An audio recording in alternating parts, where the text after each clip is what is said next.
Good evening, and welcome back. Tonight, we're looking at the Zodiac, not as a horoscope, but as a collection of ancient stories, each stranger and more tangled than you might expect. From the fierce lion to the wandering twins, from the scales of justice to the water-bearer, every sign has a myth behind it, and some of them are far more complicated, tragic, or downright bizarre than the symbols we know today. We'll start at the beginning and work our way through all 12 signs, uncovering the legends, heroes, and gods that gave them life. As always, I'd love to know where in the world are you listening from, and what time is it for you?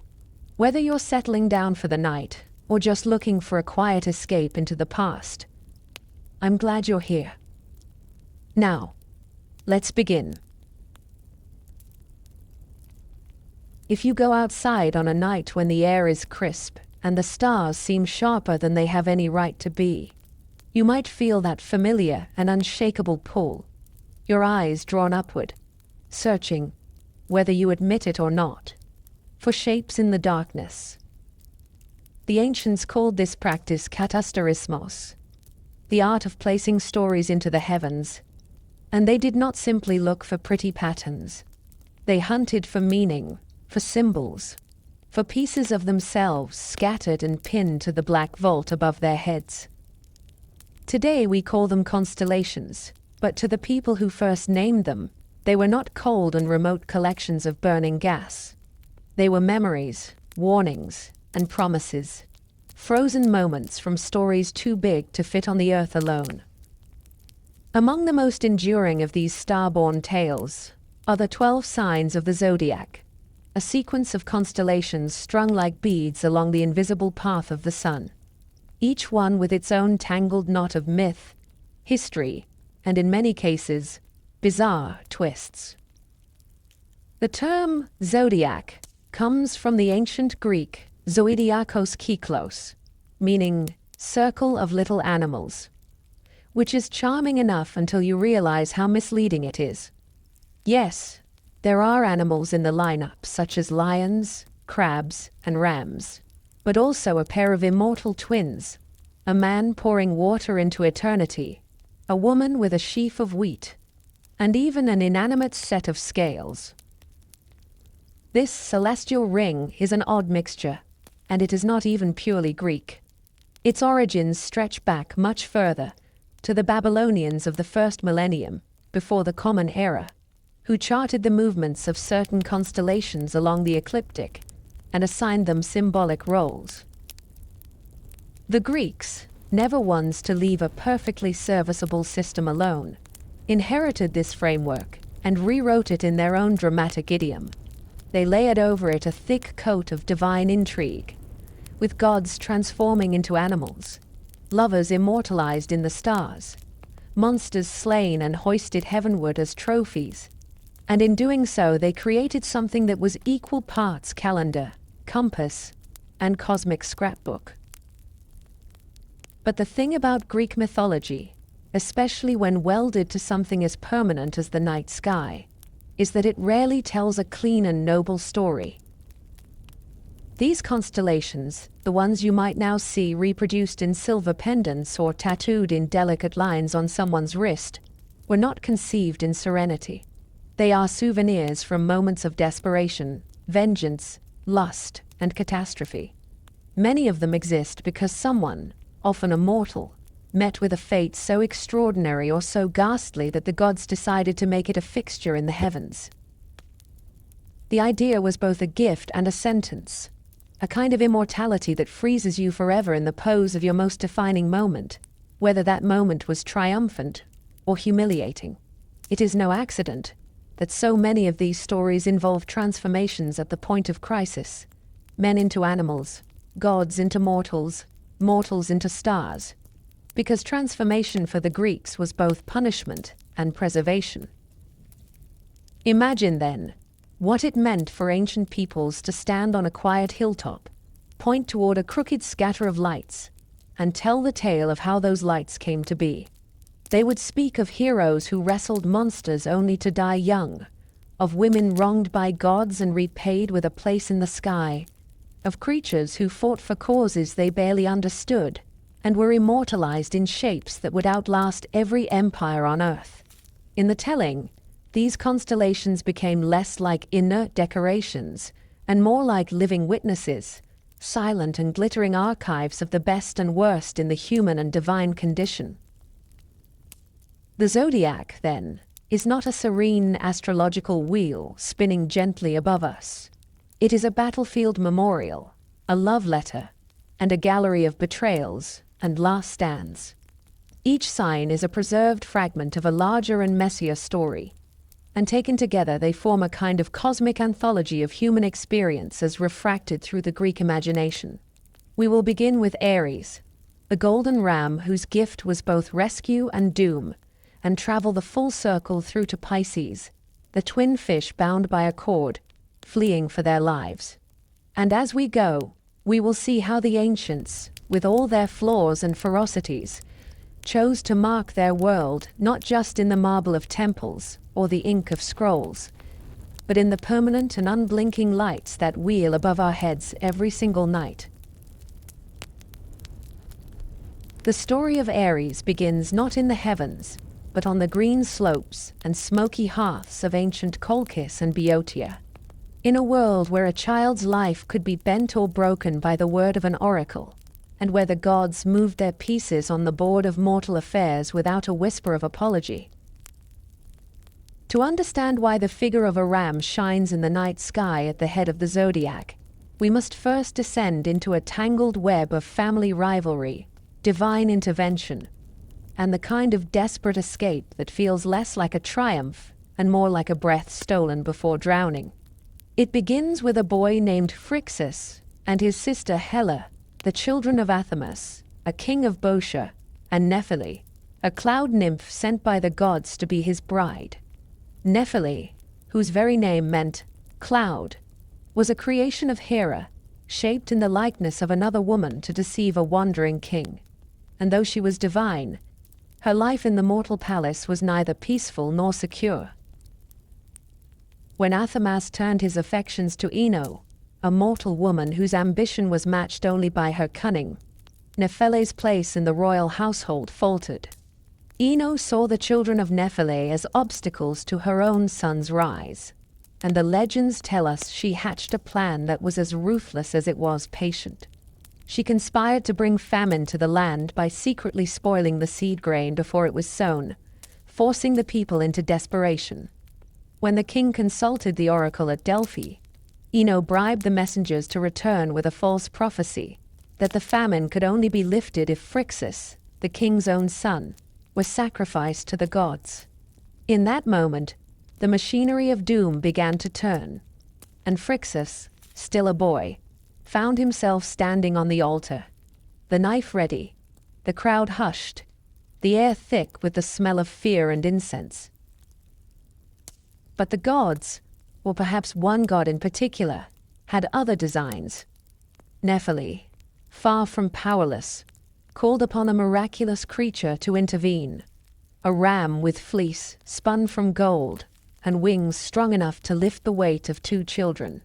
This was Chrysomalos, a gift from Poseidon or Hermes depending on which storyteller you follow, and its sudden appearance on the altar was so shocking that the priests dropped their knives and the crowd fell back in awe. The ram knelt, inviting Phrixus and Helle to climb onto its broad back, and with a surge of muscle and wind it leapt into the sky. Imagine the roar of the sea below them, the wind tearing at their clothes, the dizzying glitter of the sun on the waves as they left the land of their birth behind. This was not a leisurely ascent to glory. It was a flight for survival, and the danger was not yet done.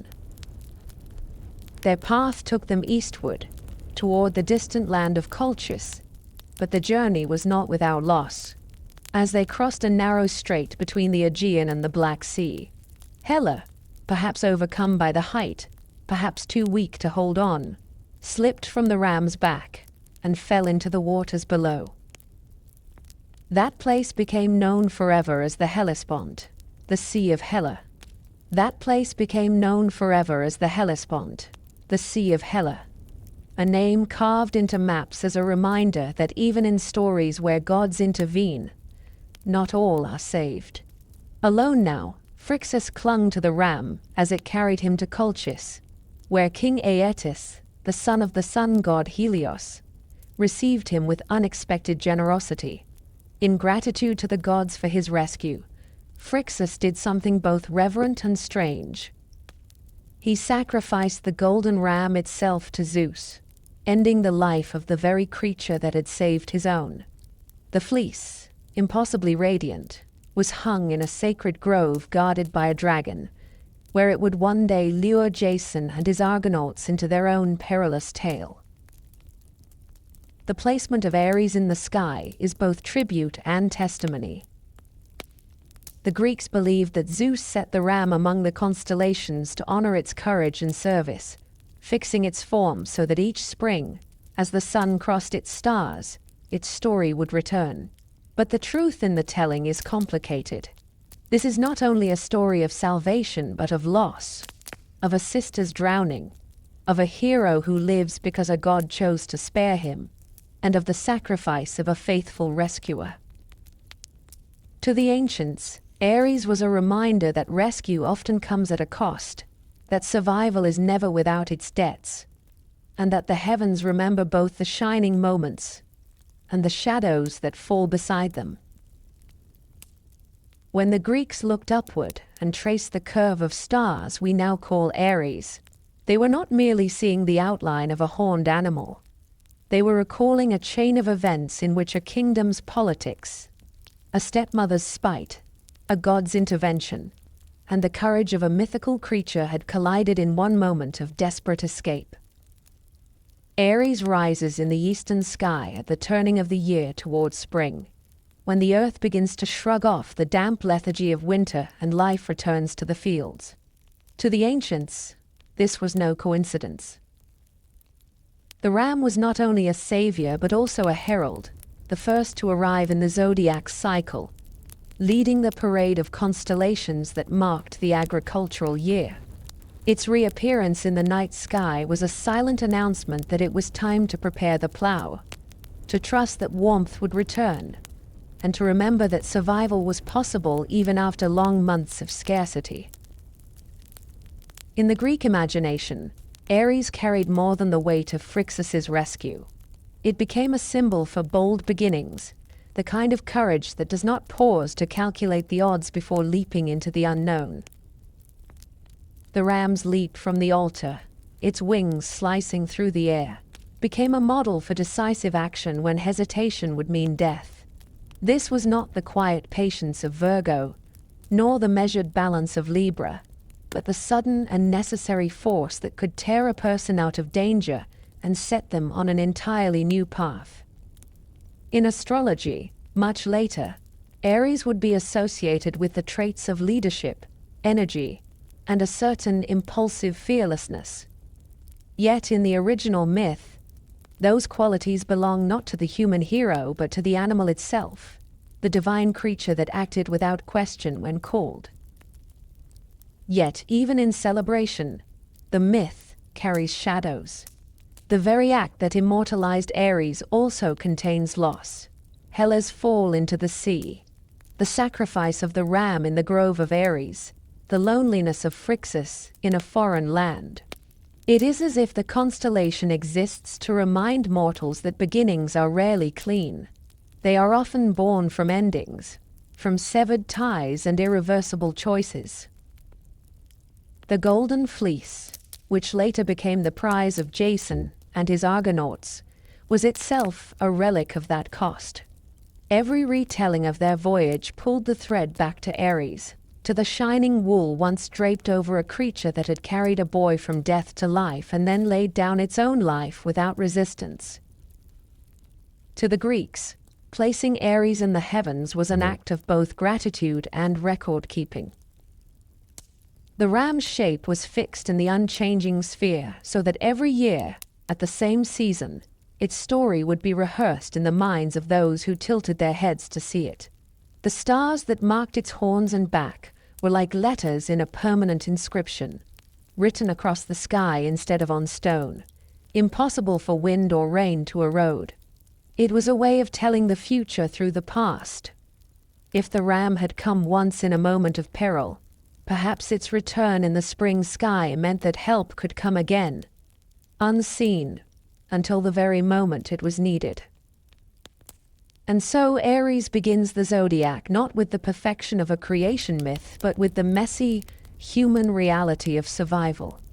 It starts the cycle with a rescue that does not save everyone, with a hero who is not a hero in the usual sense, with a creature that performs its duty only to vanish into the realm of memory. That is the truth the Greeks wove into their constellations, and it is the truth that still lingers when Aries rises over the horizon. That courage often arrives in the form we least expect, that rescue is not without cost, and that even in loss, the act of leaping into the air, into the unknown, can change everything. When the Greeks lifted their eyes to the slow, broad sweep of stars that form the shape we call Taurus, they were not simply tracing the outline of an animal.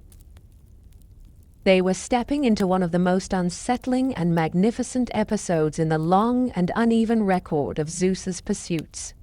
In the age when the gods still walked among mortals and the sea was as much a road as the earth, there lived a Phoenician princess named Europa, daughter of King Agenor. Her beauty was not the loud, blazing sort that conquers a room. It was the kind that seemed to carry its own weather, the kind that pulled the eye without effort and made the world around her feel briefly more alive. She lived by the shore, in a land of warm winds and salt air, and it was there, while gathering flowers with her companions in a meadow that spilled down toward the beach, that her story veered into the eternal. Zeus, looking down from Olympus, saw her and decided that he must have her. This was the kind of decision that, for the king of the gods, was not weighed or questioned, but acted upon with the certainty of a storm rolling toward shore. Yet Europa was a mortal princess with a guarded life, and Zeus knew that his usual forms of approach would not suffice. So he reshaped himself, abandoning the eagle, the cloud, the flame, and becoming instead a bull, a white bull of such impossible beauty that even the wary would pause to look. His hide shone as if carved from moonlight, his horns curved like a craftsman's perfect work, and his eyes held a strange gentleness that belied the force coiled in his body. He wandered among the king's grazing herds until he was simply one more animal on the edge of the meadow, waiting.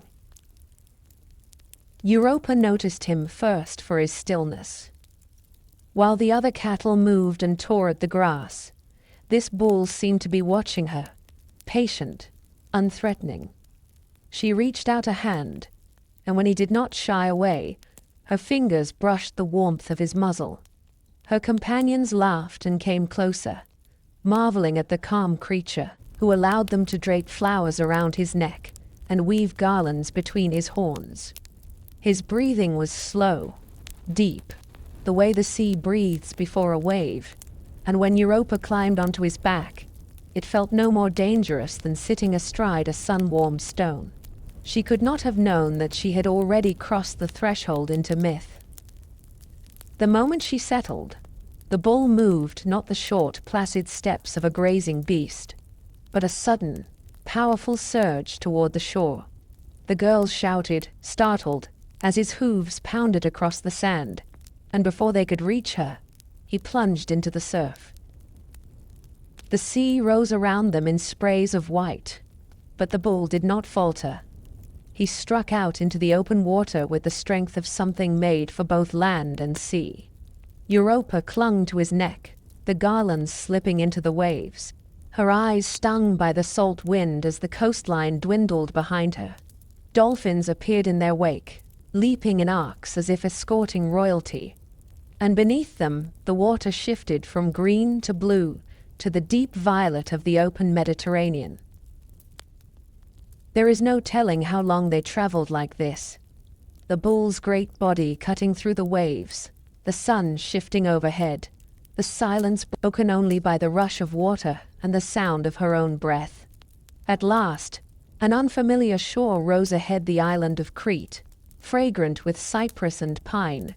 Here, on solid ground again, the bull's form began to change, the white hide dissolving into the shape of Zeus, his eyes no longer gentle but burning with the victory of possession. On that Cretan shore, Europa's life was altered beyond recognition. She became the mother of 3 sons, among them Minos, who would one day rule Crete and build the labyrinth that held the Minotaur. The bull form that had carried her across the sea was remembered, not in warning, but in honor. And so, the Greeks fixed its shape in the sky, not the man, but the animal, head lowered in eternal charge, the stars marking the curve of its horns and the breadth of its shoulders, the rest of its body fading into the darkness, as if forever emerging from the sea. Taurus was never just a picture scratched across the night for the sake of beauty. To the Greeks, its return in the sky was a signal, a reminder, and a declaration all at once. It rose in the seasons when the earth was waking from winter's quiet, when pastures filled again with the sound of animals grazing, when plows began to bite into the soil. The presence of the bull among the zodiac was more than the shadow of Zeus's abduction of Europa. It was the sign of fertility, of strength, returning to the fields, of the raw power that tilled and sustained life. The constellation's brightest stars, the warm red glow of Aldebaran at the bullseye, and the cluster of the Pleiades shimmering near its shoulder, were not just ornaments, but markers by which sailors timed their voyages and farmers judged their planting. In a world without mechanical clocks, these were the living hands of the year's great dial. But Taurus's meaning did not stand on a single myth alone. The Greeks, like the Babylonians before them, layered their constellations with more than one story, and the bull carried traces of other, older tales. Some saw in its horns the reflection of the Cretan bull, the same animal that Heracles was sent to capture as one of his labors, a beast whose capture was not a simple act of hunting but a confrontation with something untamed, something that belonged both to land and to God. Others found in its massive form the shadow of a darker episode, the bull that Pasiphae, cursed by Poseidon, was made to desire, bringing into the world the Minotaur, a half-man, half-bull child who would one day stalk the labyrinth beneath Minos's palace. The Greeks were not concerned that these stories contradicted one another. The sky could hold them all, each one a facet of the shape they traced in the darkness. In the temples and marketplaces, Taurus was invoked with a mixture of awe and familiarity. Bulls were not rare in the mortal world. Farmers yoked them, priests sacrificed them, artisans carved them into altars, but the bull in the sky was something else entirely. It was the perfected image, the archetype, the eternal bull that never aged, never weakened, never bowed to the plow. To place it in the heavens was to strip away the dust and sweat of the animal and leave only the power, the force that could cross seas with a girl on its back, that could bear God's curses without breaking, that could anchor the turning of the year itself. When Taurus rose in the east just after sunset in the old calendar months, it was like a great gate swinging open in the sky. The horns pointed forward, the head lowered, as though charging into the months ahead. In those same nights, the Hyades cluster would glitter faintly like raindrops in the bull's face, a sign to the Greeks that the season of storms was beginning, that the skies would water the seeds in the ground. These patterns were practical tools for navigation and agriculture. Yes, but the Greeks could not look at them without also recalling Europa's ride across the waves, without remembering the strangeness of a god choosing to wear an animal's skin. Every bright star was a spark of that story. The stillness in the meadow, the sudden surge to the shore, the foam breaking over horns as they cut through the surf. In the older Mediterranean world, Before the Greek poets gave Zeus's name to the rider of the bull, the animal itself had been sacred in a dozen other tongues. The Minoans danced with them in ritual vaulting, leaping over their horns in feats that seemed more prayer than sport. The Babylonians saw in Taurus the force that marked the start of their new year, the great beast that stood guard at the gates of spring. The Greeks inherited all of this without discarding any of it, folding it into the version they carried forward. Their Taurus was both a stolen moment between a god and a mortal, and the distilled image of animal strength that every culture along the sea's rim had already revered. To the night watcher in a Greek port or on a mountain farm, Taurus's shape in the sky was both familiar and untouchable. You could own a bull, harness it, feed it, even slaughter it for sacrifice. But the one above, the one with eyes made of fire and shoulders wide enough to carry the weight of a season, was beyond your reach.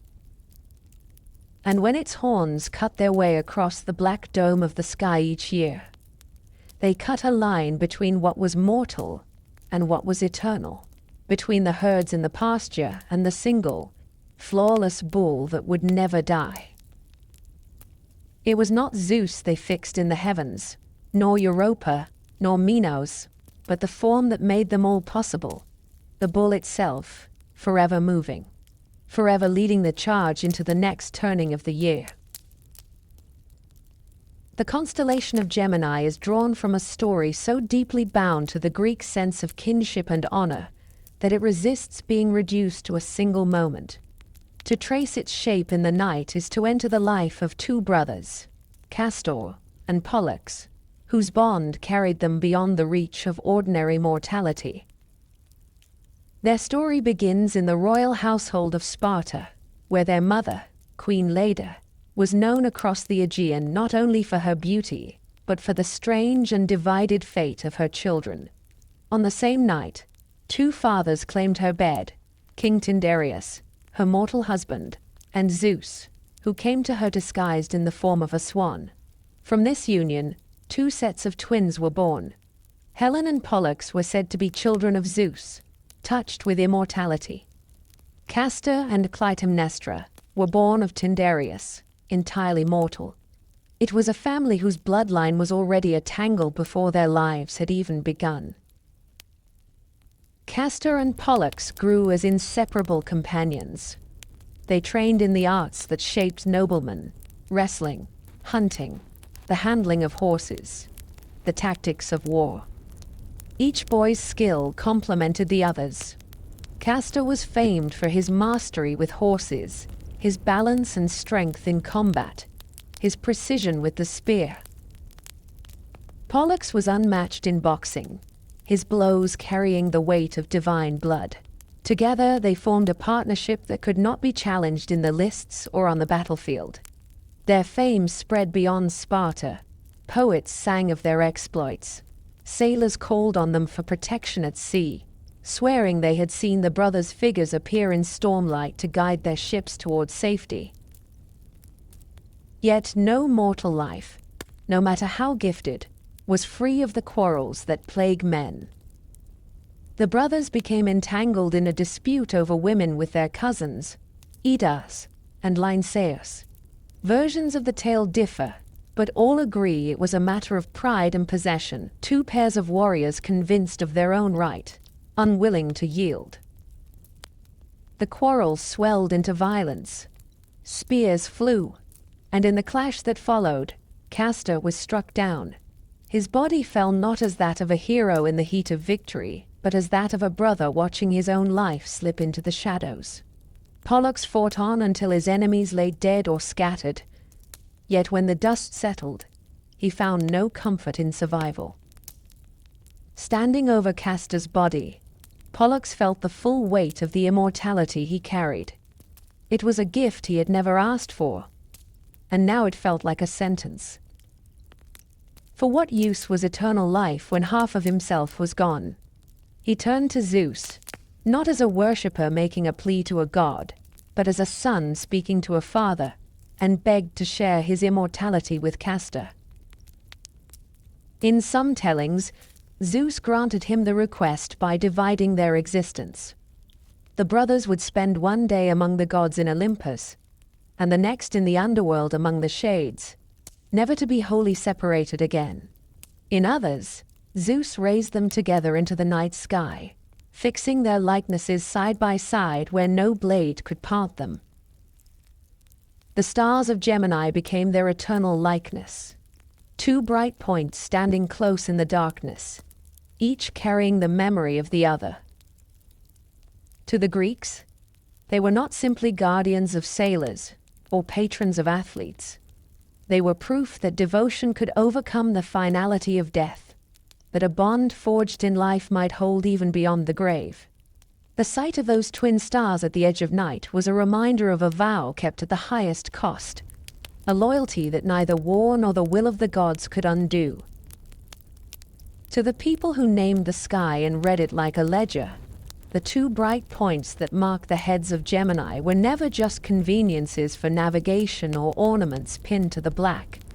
They were a living presence made visible, a compact between brothers shown in firelight, and every time they rose together, just after dusk in the clear weather of late winter, a murmur passed through harbors and hill towns because Castor and Pollux had returned, the Dioscuri standing their silent watch again over streets and fields and mastheads, a reassurance that what had been promised in an hour of grief would be honored as many times as the year could bear. Their names traveled farther than most men ever would, carried in the mouths of sailors who were not poets and yet spoke like poets.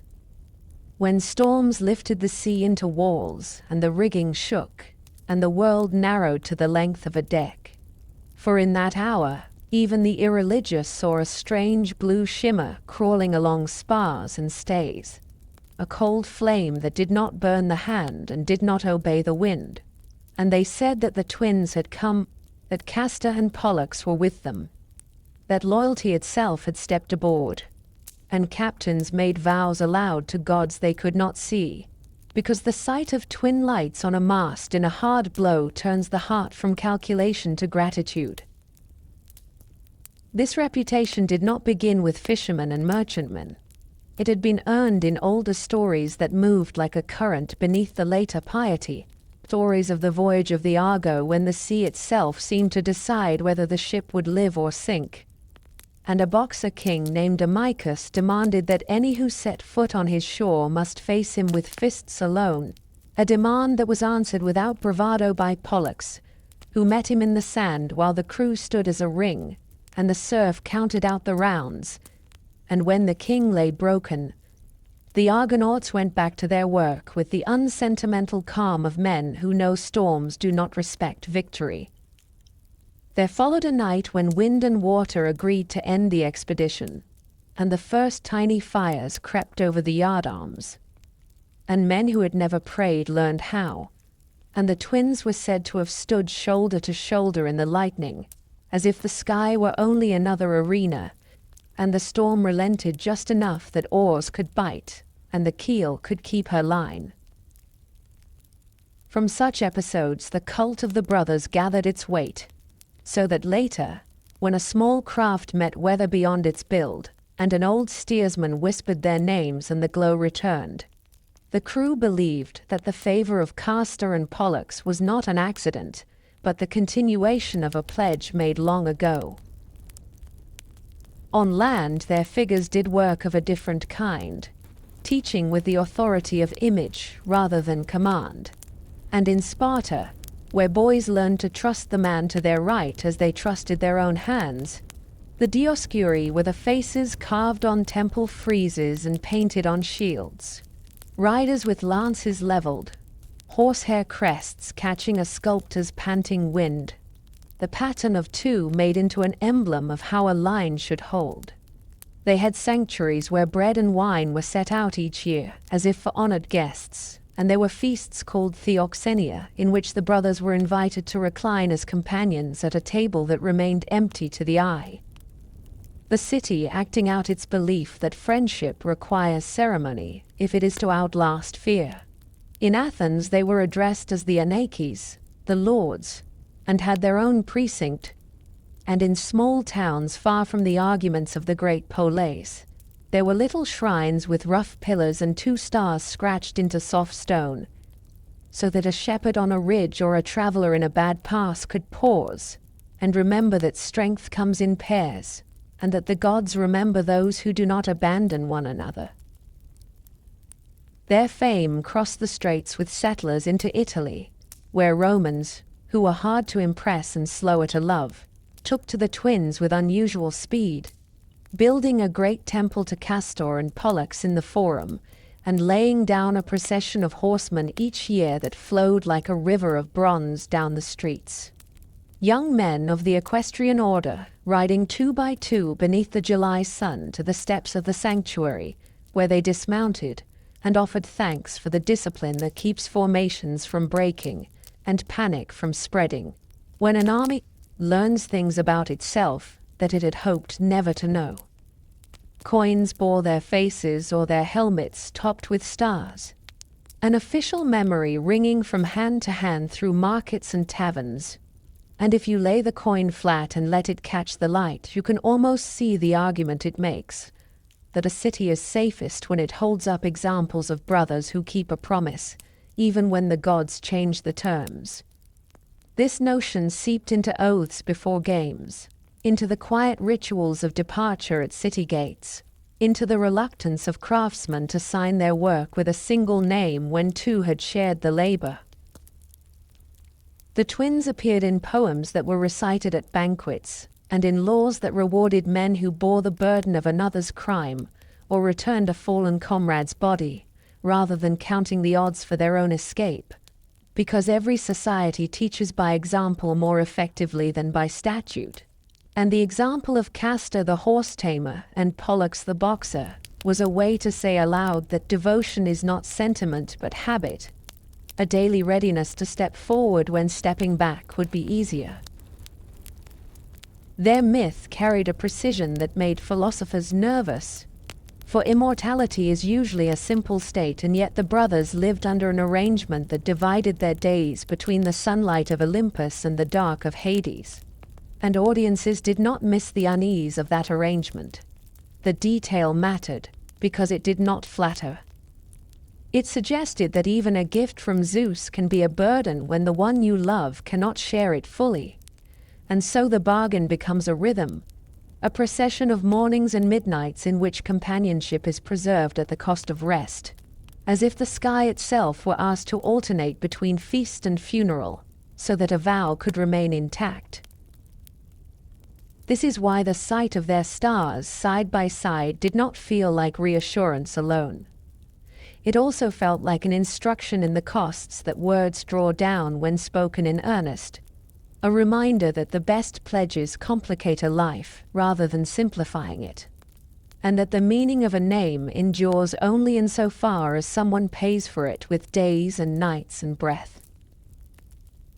Astronomers who kept calendars for farmers and pilots wrote their appearances carefully, observed that the brighter of the pair, which later ages called Pollux, rose with a warm steadiness, while the other, called Castor, seemed a little whiter and colder, and they set down the way the twins stood among winter's bright company, near the white dog and the great hunter and the charioteer with his sharp star above the shoulder. A geometry that made sense to those who sailed by constellations rather than by instruments, and that also made sense to those who sowed barley and watched for decent weather to shear sheep. When the twins cleared the eastern roofs in the long cold evenings, it was time to consider certain tasks and postpone others, to mend hulls that would cross dangerous water in spring, to call crews together and share out the terms of profit and loss before tempers frayed at sea. The same pair shone high at midnight, when the year leaned hard toward its turning, steady companions in the clear vault over mountain snow, and shepherds who spoke in proverbs said that a flock fares better when men remember the twins and pair the young with the experienced, rather than trusting to luck.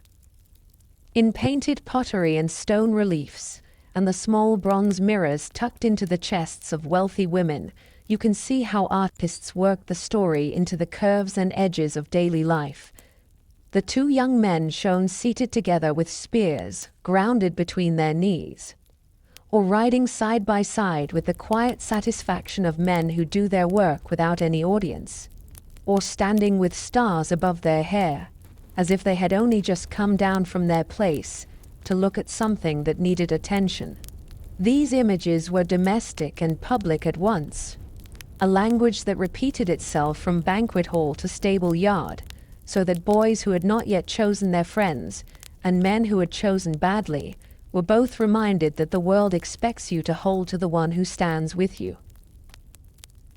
The brothers appear also in the old tales of their sister, for when Helen was taken from Sparta by Theseus, while still very young, Castor and Pollux marched into Attica, recovered her from Aphidna, and took Theseus's mother Aethra away in her place, an act that told the Greeks that the twins were protectors of family honor and also participants in the rough arithmetic of reprisals that governed the age.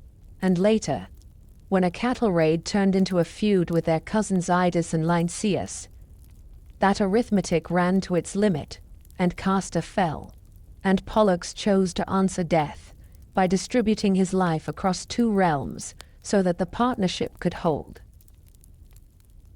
Epithets followed them like banners: saviors of sailors, tamers of horses, guardians of youths, patrons of the way the body learns skill through repetition, and the mind learns courage by watching the man beside it refuse to run. Their cult was neither secretive nor ecstatic. It asked for feasting and fair dealing, for twin cups filled to the same mark, for simple justice in contracts and steady hands in the press of battle. When a chorus sang of them at a festival, you hear the balance of their gifts. The one whose knuckles knew the weight of a fist, and the one whose hands knew the language of reins. And somewhere behind the praise, the quiet understanding that they had avoided the poison that often creeps into brothers' hearts when courts and bards and commanders say one is favored. The myth insisted that Pollux's share of divinity did not make him careless with the mortal who matched his stride, and that Castor's mortality did not sour him against the god-blooded youth who shared his bed and bread. All of this made the constellation more than a signpost for the season. It made it a standing instruction, a piece of civic curriculum conducted in starlight. And if you wanted to teach a boy why he must stay in the line or return for the fallen, or sit beside a friend who has lost a child, you could point to the two lights that travel together and tell him that the world is kept from ruin, as much by paired loyalties as by laws. That when a city is lucky, its men decide to mirror the twins. That when a ship is lucky, the watch on the bow keeps faith with the hand on the tiller, because each knows his life is braided with the other's. In this way, Gemini became a habit of mind and a discipline of the heart, a way of measuring oneself against a story that refuses to let affection be cheap. And as the brothers' stars cleared the haze over the sea lanes, or hung above frost-bright fields, the same thought took root again and again in those who looked up, that devotion remembers the bargain it made, even when the day has been long and the night promises no relief. The story begins in the marshland at Lerna, where the ground breathes and the water stinks of rot. Reeds rattle in small winds. Pools reflect a gray sky that refuses to open. Here the hydra makes its den. It coils in the shadows under a bank where roots hang like ropes. The second labor of Heracles sends him into this ground. He comes with a club and a sword. Iolaus, his nephew, follows with a torch and a cart. They move as men who know the air will turn against them. The swamp swallows their steps. Frogs fall silent. Even the birds draw back from the smell of old blood. Heracles finds the hydra by listening. He knows the beast does not sleep long. A hiss rolls over the water, then a surge. 9 heads lift like black lilies opening. Eyes burn low. Teeth show in a wet grin. Heracles stands his ground and strikes. One neck breaks under the club. The head drops into the weeds. The stump spits steam and then blossoms. Two new heads rise where one was lost. He learns the lesson fast. He strikes again and again. The marsh fills with the sound of wood on bone. Every blow breeds more mouths. The creature moves with cold patience. It slides across the mud and tests the line. Heracles gives ground to firmer soil. The club booms against skull after skull. The air tastes of iron and sulfur. Iolaus runs the torch along dry brush. He waits for the right moment. Heracles pins a neck with his knee and hacks it through. Iolaus is there with fire. He cauterizes the stump. The neck seals with a bitter scream. The heads stop multiplying. The men fall into a rhythm. Cut. Burn. Step. Breathe. The hydra thrashes and tears up roots. Water slaps the bank. A tail whips through reeds and sends mud into the sky. The work is ugly and steady. Sweat blinds the hero. Smoke claws his throat. He does not stop. The monster yields a little. Then the marsh offers a new voice. Carcinus crawls from the black water with a shell like a broken shield. Hera sent it. The goddess has carried a long hatred for Heracles and will take any chance to slow his hands. The crab moves sideways with deliberate calm. It finds the hero's ankle and clamps down. Chitin bites into flesh. Heracles staggers in the mud and drops one guard. The hydra lunges. A jaw closes on his shoulder. The club shudders when it meets a skull. Iolaus drags fire across another stump. The stink of burned hydra rolls over the pool. Carcinus does not let go. Its legs churn the mud into a paste. It pulls as if it could drag a man under by will alone. Heracles looks down through smoke and blood. He shifts his weight and drives his heel. The shell cracks with a flat report. The second blow ends the movement. The crab folds into the mud and slides back toward the water like a broken pot. Hera watches and refuses to waste the gesture. The crab had done what it could. It had obeyed. It had entered a fight that belonged to beings far larger than itself. That is enough for a place in the sky.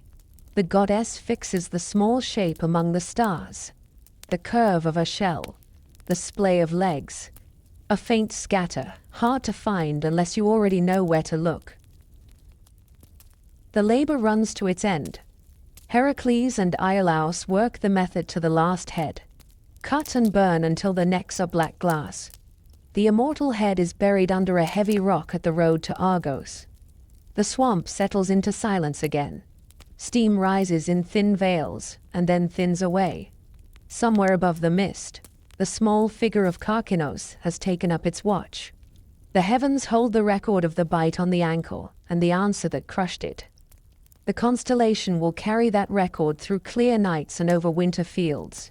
The marsh will forget. The sky will not.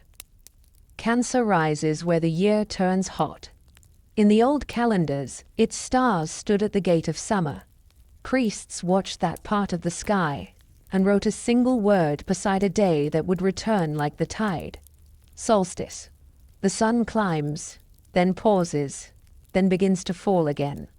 The Greeks gave the pause a body, a crab.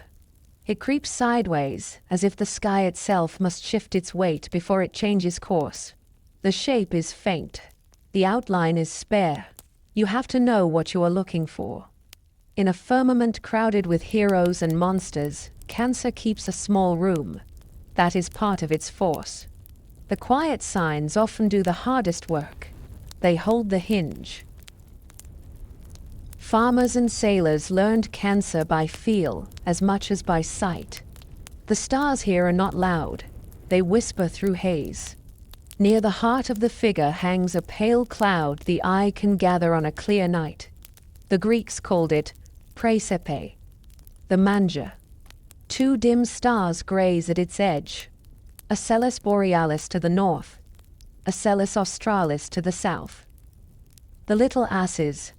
Together they feed from the cluster as if the sky kept its own trough. Shepherds said that if the manger blurred when the rest of the night was sharp, rain was coming. Pilots set a watch for it from the stern and counted that blur as a warning to shorten sail. Aratus names the place in verse like a weather note set to music. Ptolemy fixes the same light in a catalogue that reads like a ledger. Centuries apart, the signs remain the same. Look for the small cloud. Judge your day. Old stories gathered around those two asses, as if the cluster were a hearth. One tale told that gods rode humble mounts to a battle, and their braying turned the will of giants. Another said the little beasts were honored for simple service during a march when the strong were tired and the waterskins ran low. The details change with the teller. The intention does not. The heavens hold a lesson that values plain labor over the noise of glory. Two dim lights, a shared bowl. Men in ports and men in fields learn to trust a pattern that asked little in return. Be steady. Keep company. Know where to feed and when to move. Cancer's faintness became part of its mythic biography. Hera set the crab among the signs for obedience rather than success. The stars do not blaze like the eye of the bull or the heart of the scorpion. They hang like a memory spoken under the breath. That suits the scene at Lerna. The creature did not change the battle. It distracted a giant for a breath and was broken underfoot. The goddess placed the trace of that act where no wind could erase it. Greek listeners understood the shade of praise in the tale. Some efforts do not finish a story. They mark it. A grip on an ankle. A bruise that throbs the next day. A token granted by a queen who counts loyalty even when the field belongs to someone else. In the language of the sky, Cancer held the path of the moon. Hellenistic writers called the sign a house of Selene. Night by night, the goddess poured her cold light over that reach of the ecliptic and gave the crab a second task. To govern the tides of sleep and of shore. To preside over kitchens where steam rose in summer and mothers laid infants on cool stone to rest. To watch the doorways of houses when heat kept them open until dawn. Later, philosophers spoke of a teaching that said souls come down to earth through this gate and return by the road that stands across the circle in Capricorn. The crab and the sea goat thus became the markers of arrival and ascent. One looks inward, one looks away. The pair holds the traffic of breath. Cancer once named the latitude where the sun stood at its highest noon. A traveler who kept to that line walked the edge of maps that seemed to smoke in summer. Greeks and Romans drew it across parchment and called it the tropic. The turning. The word still stands even though the slow drift of the earth has moved the solstice sun into another share of the sky. The name is an old smell in a shirt that has been washed 100 times. It does not leave. Men once stood in fields when the sun reached the crab and knew that the worst heat was near. They planned work at dawn. They tied vines before noon. They broke bread in shade and waited for the first inch of evening. Artists gave the crab a stony grace that the stars refuse. The pattern in the sky is a sketch. The pattern in mosaic is a full body ready to move. Floors of villas in Sicily show a crab on a bed of blue tesserae with tiny bubbles stitched around its legs. Coins in island markets press its shell beside a date and a magistrate's name.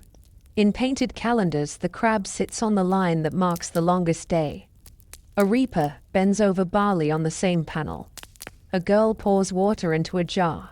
A fisherman repairs a net. No one points to heroes. Everyone looks at the work that keeps a year alive. The sign has no spear. It carries a season. Mariners learned to steer by brighter guides, but never forgot the crab. Gemini guided them out of winter. Leo would carry them into harvest. Cancer was the pause in between. A week of calms could maroon a hull in the mid-sea like a fly in amber. Crews learned patience there. Oars out, sails slack. The sky a white bowl by day and a glass lid by night. The crab kept them company through that long-held breath. 2 dear masses. A faint manger. A story that said the small can be faithful through hours that leave no trace in sagas. A captain who had buried friends took comfort in that. He did not need omens that roared. He needed a map that respected endurance. So the Greeks read Cancer as the section of the zodiac that does its work without applause. It straps the season to the year. It marks a limit the sun cannot cross. It teaches by example rather than by threat. Where Gemini shows a vow shouted into the face of death, and Leo will roar of strength given shape, the crab makes room for all that, with a sideways shuffle and a steady grip. Part of the year is a fight. Part is a harvest. Part is a wait. Cancer remembers the wait and gives it a sign.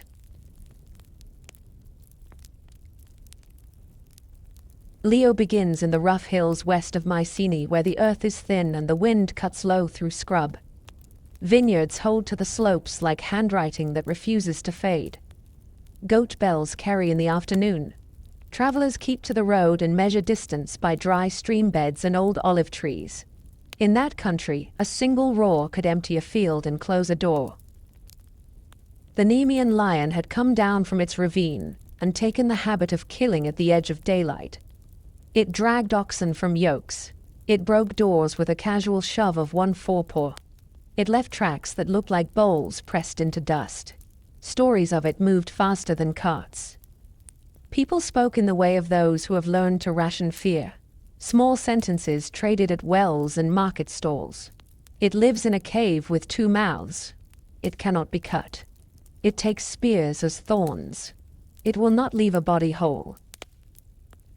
Eurystheus heard these reports in his hall at Tiryns, and felt them as a problem that could earn him the credit of a solution without requiring his own hands. Heracles had returned from exile, with strength that disturbed the balance of things. The king set the first labor with a tone of official calm. Go to Nemea. Find the animal. Remove it from the earth. There was no speech about honor or the glory of the house. There was only a line of instruction and the weight of a seal pressed into wax.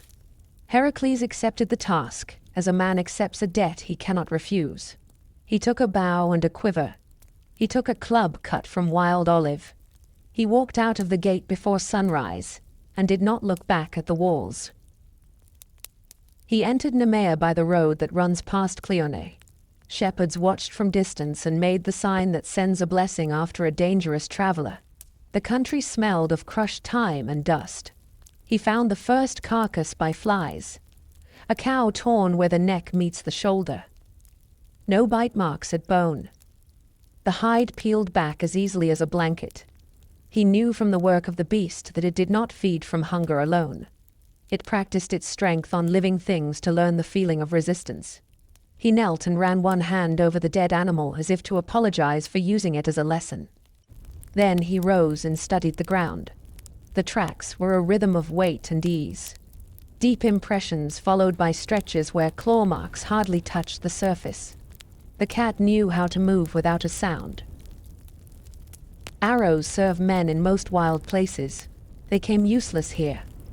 Heracles met the lion on a shelf of rock where the road narrows and the scrub breaks. The beast stepped into view with the same calm that had entered farmhouse yards. It was larger than the tellers had measured. The mane was heavy and clean, a bronze wave that caught the sun and threw it back. The eyes did not burn. They watched as a craftsman watches a tool. Heracles took his stance and set the first shaft. The bow bent. The string spoke.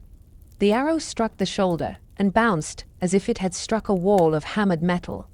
A second shaft went to the ribs. The same refusal. A third at the throat where flesh runs thin. The shaft shattered into drift. The animal blinked once and rolled a slow step forward. A decision made itself. Distance offered no leverage. Heracles dropped the bow and tested the club against his palm. The olive wood had a little spring in it, and the weight pleased him. Yet he understood the terms before he swung. Bone and hide and the god-born toughness of the creature would not yield to a blow alone. He drove the lion back from the shelf into broken ground where thorn and rock made a close ring. The beast changed its rhythm and moved with a low glide that sent dust up in veils. It feinted once toward the right and then went straight in. The club met its skull with a sound like a door slammed against stone. The lion spun and struck with a forepaw that blurred in the air. The blow did not cut. It lifted Heracles from his feet and threw him into brush that tore at his arms as he rose. The animal did not press. It watched as if confirming the measure of the man who had come to end it. The cave lay a short climb away. A pocket in limestone with two mouths set at an angle to each other so that anything cornered at one exit could slip out the other. This place had taught the beast patience. It could take a wound and step into darkness and wait while men argued with fear at the entrance. Heracles studied the mouths as a hunter studies a set of doors. He cut saplings and dragged stones and built a barricade at one opening until a man would have needed a friend to clear it. He left a narrow gap at the other so that a body could pass only sideways. The work was slow. The sun shifted. Sweat salted his eyes. The silence of the valley deepened in the hour before dusk when insects rest and birds hold still. He felt the animal watching from somewhere he could not yet see. It came at last with no roar at all. It slipped through the gap like water and hung for an instant between rock and light. Heracles stepped into it. The club could not serve. The space was too tight. He dropped the wood and reached for the mane with both hands. The hair felt like rope soaked in oil. The heat of the body was a furnace held in skin. The animal turned and struck for the throat. He caught the jaw in his forearm and felt teeth that would have cut bronze grind against the muscle. He shifted his weight and drove a knee under the ribs to crush at breath. The cave took the sound of the struggle and returned it as a low drum. Dust rose and fell. Pebbles crawled in small avalanches. He tightened his hold with a patience he had learned in other battles that had left no songs. Strength did the work, and then kept doing it for the span of minutes that felt like a season. The forepaws clawed at his back and made furrows that burned. The jaw slackened. The heat ran out of the great body the way water runs from a cracked jar. He stayed with the weight until his own breath steadied. Then he let it down and stood over it in the half-dark. There was the matter of the hide. The stories that reached Tiryns had kept the detail that makes the whole thing clear. No blade would open that skin. Men from the valley had tried to take a trophy from ribs and shoulders, and had broken knives without lifting a single curl. Heracles tried his edge out of respect for the craft that had made it, and felt the metal skate. He considered fire. He considered stone. He remembered the simplest truth. A thing made beyond the ordinary might answer only to itself. He knelt again and took one of the lion's own claws and worked it along a seam where the belly hangs soft.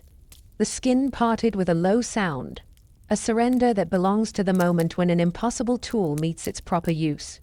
He stripped the hide with the practice of a man who had dressed animals since boyhood and did it with care, avoiding cuts that would weaken the pelt. He put the skin on his shoulders and felt the weight settle like a mantle that would never belong to any other man. The jaw came forward over his brow. The fangs framed his face so that anyone who looked would first meet the memory of the animal that had owned the hills. The smell of the cave and of the beast wrapped him. It would take days to fade. He took up the club and stepped out into evening. The sky over Nemea had gone the color of grape skins crushed in the press. A few birds moved low as if the weight that had pressed them down had lifted. People came out from behind walls in twos and threes, measuring the figure that wore the lion's head, and moved with a tired steadiness that spoke the truth better than any shout. There were no speeches in the road. There were nods and the kind of thanks that a country pays with bread and water, and a place to sleep under a roof that does not leak. The return to Tiryns rewrote the air of the court. The herald who carried messages for Eurystheus met Heracles at the outer field and would not come closer than a safe span of paces. The king heard the news and walked to the threshold, then took a step back into shade as the figure with the lion's mask grew larger in the courtyard.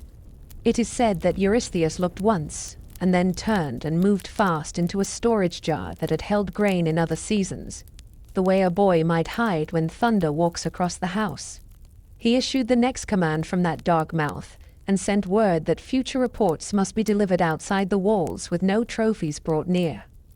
Heracles listened without any visible reaction. He had work to do and would do it, and he knew more than most that fear born in a man's own house is an argument without an answer.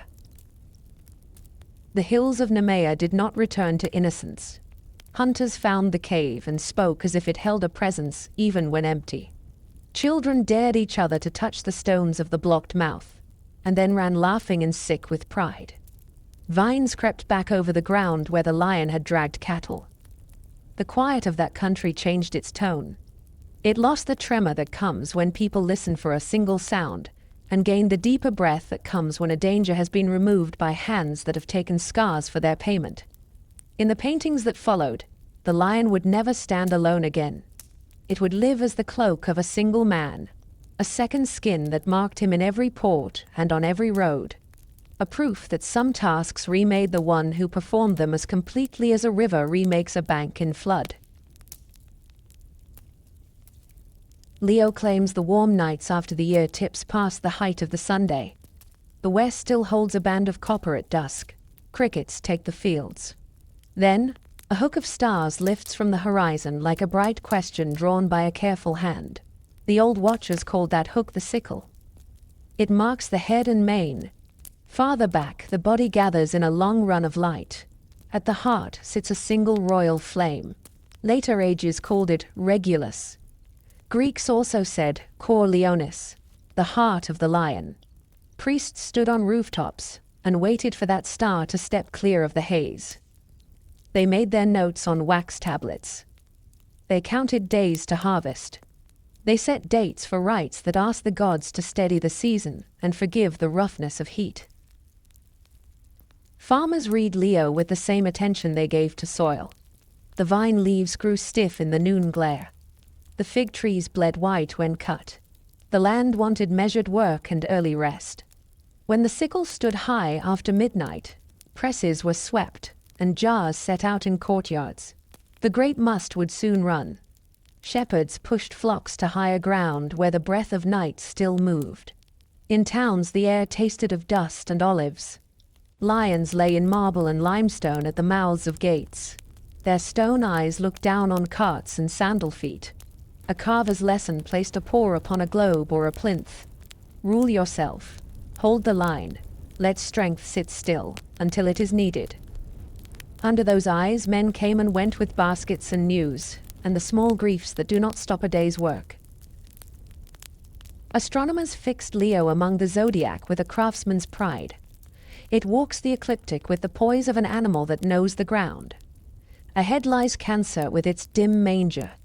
Behind lies Virgo with wheat in her hand. The placement taught a rhythm. Pause at the hinge of the year. Then step into labor. Then lay claim to the bread that follows. Star by star, the figure resolves into meaning. The head bends. The forepaws press the unseen earth. The spine runs toward a single cold spark at the tail. Denabula. When the whole rises, the sky seems to carry a living weight. Even those who did not follow names and measures felt that weight. A presence. A standard raised without trumpet. Myth gave the outline a history that men could speak in a courtyard at dusk. Zeus set the lion among the constellations to mark the end of a terror. A cave that had trained a beast to ignore iron. A struggle in close stone where a man refused to yield ground. The trophy in heaven is not a head on a wall. It is an image that teaches. The hide on a hero's shoulders silences a crowd. The shape in the sky steadies a century. When children asked why the lion looks forever ready to move, the answer came in a short chain of facts. It learned to take doors off their hinges. A man learned its patience. He drew it into a place where its tricks would not serve. He did the long work of breath against breath. Then he carried the lesson away and gave it to the year. Temples answered with art that sharpened the thought. Painters set Heracles in a half-light with the jaw of the lion fallen across his brow. Sculptors cut muscle that speaks without a word. The pelt becomes a mantle that puts an end to boasts. Coins traveled from hand to hand with a lion facing into the wind and a wreath around the legend of a magistrate. Mosaics set lions in tesserae that caught water and wine. The creature watched from bathhouses and banquet halls, and the floors of townhouses where sunlight walked in from inner courts. A guest paused over the pattern while a servant poured. Strength is in the house. Spend it with care. The message passed without sermon. Sailors who lived by bright markers used Leo to hold their lines on open water. When Regulus cleared the rail at the hour before dawn, a helmsman could confirm his course for Rhodes or for the heel of Italy. When the sickle leaned to the west at the end of night, men judged how much dark remained for rowing and when to call relief. The lion did not shout in storms. It simply stood where it should stand and gave the mariner a fixed point when the mind begins to wander and fear grows teeth. In that steadiness, the brothers of the sea felt a promise that belongs to discipline. Keep the angle. Trust the star. Let the wave pass. Philosophers took Leo as a study in earned authority. They pointed to Regulus and spoke about the difference between a crown and a head that can bear one. The lion's face in the sky looks outward. It does not plead. It does not threaten. It consents to be a measure. Kings came to shrines with gifts and asked for the dignity that does not tip into rage. Judges wore rings with small lions cut into the bezel and tried to remember that haste shames the bench. Even households listened. Fathers told sons that a heavy hand has to learn when to open. Mothers told daughters that iron in the spirit does not require iron in the tongue. The constellation helped frame those sentences. A picture held the advice in place. Writers of catalogues kept the names so a distant future could still point and know. Hipparchus noted the long slide of the sky and still placed the lion with care among his figures. Ptolemy added magnitudes and a map in numbers. Poets folded that dry precision into lines that brought breath to it again. A lion crouches in the east. His heart burns clear. The year has passed its turning. Bring water, bring shade. Bring bread for those who labor before noon. A city that learns such lines grows hard to break. The residents know when to rest. They know when to stand up. They know what a long day demands from the back and from the will. The old festivals of late summer gave Leo a seat at their tables. Men set wreaths of dried bay on door lintels.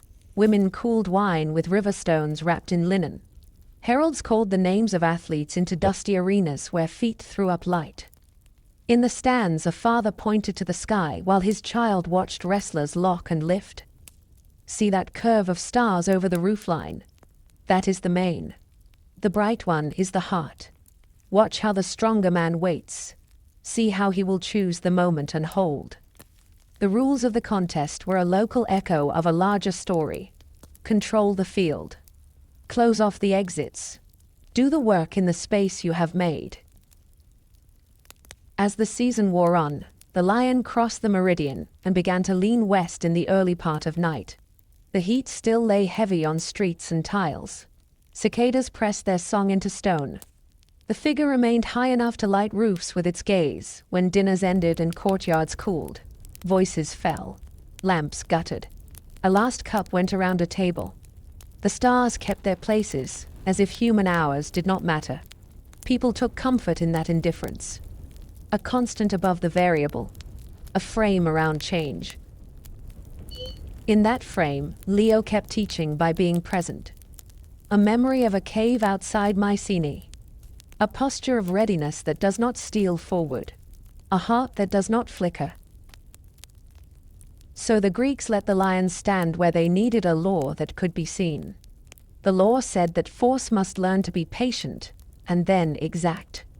The law said that a city must learn to bar the easy door and steer danger into a place where courage can work in close. The law said that a man who has taken a beast by the throat does not have to raise his voice. He can put on the skin and walk home at dusk, while the hills hold their breath. Above him, the same outline goes on walking across the months. Head lowered, paws firm, eyes on the ground that all must cross.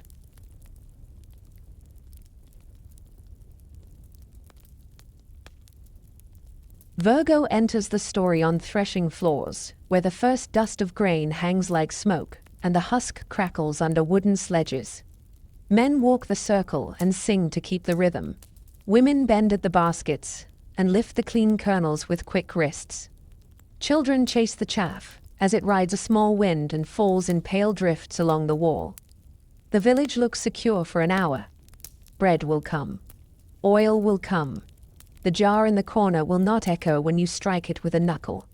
In that kind of hour, the Greeks placed a figure beside the workers, a young woman who watched without drawing attention, a maiden with the cool steadiness of a well in August. They called her Astraea in one voice, and Dike in another, daughter of Themis in one telling, child of dawn and star in another, justice in the shape of a person who keeps her hands clean yet knows the price of order. She holds a single ear of wheat. She looks at the measure in a woman's scoop. She hears the old men argue about a boundary stone and waits to speak until they fall quiet. The world she loved soured slowly. The stories give it stages because people understand steps better than collapse. Golden age with open doors, silver with longer nights, bronze with armor that answered anger too quickly. Then the age that Hesiod mourned, the age that did not bother with pretty names. Iron. The change showed first at doorways. Guests were turned away and told to find their own water. Tables had bite marks where hands fought over the last piece of cheese. In courts, the loud won and the tired gave up. Oaths were taken with a casual voice. Fields were cut in the dark, one row too far. A widow's goat went missing and came back slaughtered in another man's pot. The gods watched from their high rooms and withdrew one by one like household gods packed into chests during a move. Astraea stayed. She stood in porches with a hand on the lintel and told men to put the knife away. She stood by wells and reminded children to wait their turn. She stood at the edge of markets where weights were ground thin and asked the seller to place one more fig on the plate. There were days when it worked. The knife went back into the belt. The child stepped aside without tears. The seller nodded and added the fig. Those days held her in place. She walked the roads between towns and slept under vines, and watched the same moon the reapers watched from the fields. Then came days when the knife rose anyway, when the child pushed forward and scooped water with both hands until the trough marked with a stick went wrong, when the seller laughed and kept the change. She knew the sound of a life bending past repair. It is simple. A voice grows flat. A face fixes in a set that does not reduce. People stop looking at the witness. They talk over her shoulder as if she were a pillar. She stayed until that sound lived everywhere she turned, even in rooms where bread had been blessed for 50 years, and everyone knew the names that should not be spoken in anger. The stories say she was the last of the immortals who loved men to walk away. No rush. A steady leaving. A woman who knew how to make an exit that preserves what dignity remains. The walk itself became legend. She chose the dirt road that runs under plane trees. She passed altars with smoke going up in thin columns, and did not pause to fold the ash. She left the pottery districts where clay dust sits forever in the wrinkles of the knuckles. She crossed the long bridges where the river looks like hammered bronze at evening. She turned once in a barley field and watched gleaners pick the corners a second time in silence. She did not speak. She lifted the single ear of wheat and held it at her breast the way a mother lifts an infant when the crowd grows rough. In that gesture, the Greeks understood her mind. She would carry one proof of what had been good.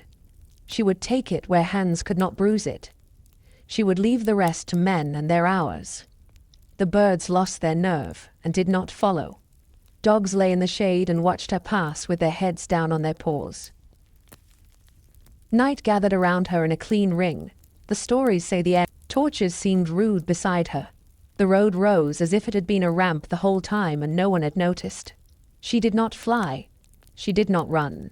She stepped from hill to hill the way a careful farmer steps across irrigation channels with a brimming bucket. Below, the small lights of farms spread out like a net. At the edges of those lights, men argued about a boundary again, and the same harsh words came out with the same heat. She did not turn back. The sky met her without ceremony. A place opened and held its shape. The maiden stood in that place and did not waver. The ear of wheat shone like a coal in a raked fire.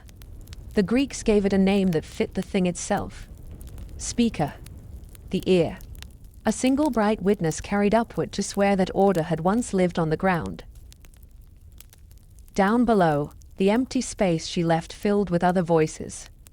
Law kept going because men need it even when they hate it. Magistrates learned to keep notes because memory grows partisan. Contracts grew longer. Witness lists took a page and a half. Judges sent for extra benches. The habit of weighing returned in tools since the hand that had weighed by instinct was gone. People missed her most in the moments with no rulebook. A fistfight in a lane where neither man remembers the first insult. A widow who cannot pay and must choose between shame and hunger. A small theft that will ruin a boy if punished, and will encourage a group if ignored. The sky carried her image over all of this like a roof tile that will not crack. Those who looked up saw the steady lamp of speaker and felt the throat loosen. Some took it as permission to try again in the morning. Some took it as a warning to stop before a sentence went too far. The same pin of light served both. Virgo's stars took their places around that kernel. The figure neither strides nor threatens. She reclines along the ecliptic with her gift across her lap. She leans a little toward the line where the planets walk. The posture is watchful. The Greeks drew it on papyrus and on the wet plaster of dining rooms, where men argued about olives and taxes and whether a son should be sent to sea. The picture kept them honest more often than it shamed them. It told them that the best guardian of a city is a habit that lives in ordinary hands. Sweep the threshold. Keep the measure fair. Let the voice that has less coin speak first. Put the knife away before you are tired. These are small commandments that ask for no temple and need no priest. A constellation can carry them across harvests and across wars. It asks only that someone point and say the names in order. Maiden. Ear of wheat. Speaker. Justice. Watching from above because she could not keep her footing below. Virgo takes her place when the fields are close to giving everything they have. The threshing floors are warm at dusk. The jars stand in rows along courtyard walls. A slow wind carries the scent of straw and figs. Above this work, a figure extends along the Zodiac, with that calm the Greeks prized in judges and in seasoned farmers. The maiden does not stride. She reclines on the path of the planets and keeps one bright token where every eye can see it. A single ear of grain. The star that names it burns a steady white. Speaker. Men in villages learned its location as they learned a path to water. Women teaching daughters to weigh out flour pointed to the same light and said the word aloud. Keep the measure. Keep the peace. Keep the year. The constellation spoke two languages at once. One was the language of fields. Demeter's gravity lived here in quiet form. The sheaf in the maiden's hand reminded everyone that bread comes first, that a city stands only as long as grain reaches the oven. The month of vintage waited just beyond the lion, and Virgo stood between with the air of someone who knows when to pour and when to hold back. Even the secondary stars hinted at work and timing. Epsilon Virginis carried a name that wandered through many tongues and settled on a meaning that farmers felt in their bones. The grape gatherer. That faint gold pin told vineyards when to watch the sugar creep into skins. The sky offered signals to those who looked up from the press, or the trellis, and asked the oldest question a household ever asks. Is it time? The second language was the law. Estrella and Dyke survived here as presence rather than story. A balance in the eye, a habit in the hand. When markets opened at first light, when weights came out of drawers and were set in pans that rocked on thin arms, the maiden was already above the western roofs and still watching. Merchants eyed the beam and took off a fig or added one. And in that small correction a city confessed it remembered what the image demanded. When magistrates drew up bonds on wax tablets and added the names of witnesses in a tight line, they did so under a sky where the ear of grain held steady. No threat came with that light, no trumpet. It was a quiet instruction that could outlast a dynasty. Keep the contract clean. Speak before anger fills the mouth. Leave enough in the sack for the woman down the street whose son is away with the fleet. Sailors learned Virgo by roots and angles rather than by the smell of cut straw. Spiker rides low in spring evenings and climbs to a royal height when the night is short. Crews tracked it from the shorelines of the Levant to the islands that dot the Aegean and across the open water to Sicily, where the horizon is a hard blue blade by day and a perfect circle by night. When that single star cleared the starboard rail at the middle watch, a helmsman could fix a course without speaking, and the bow would hold true until dawn lit the sail.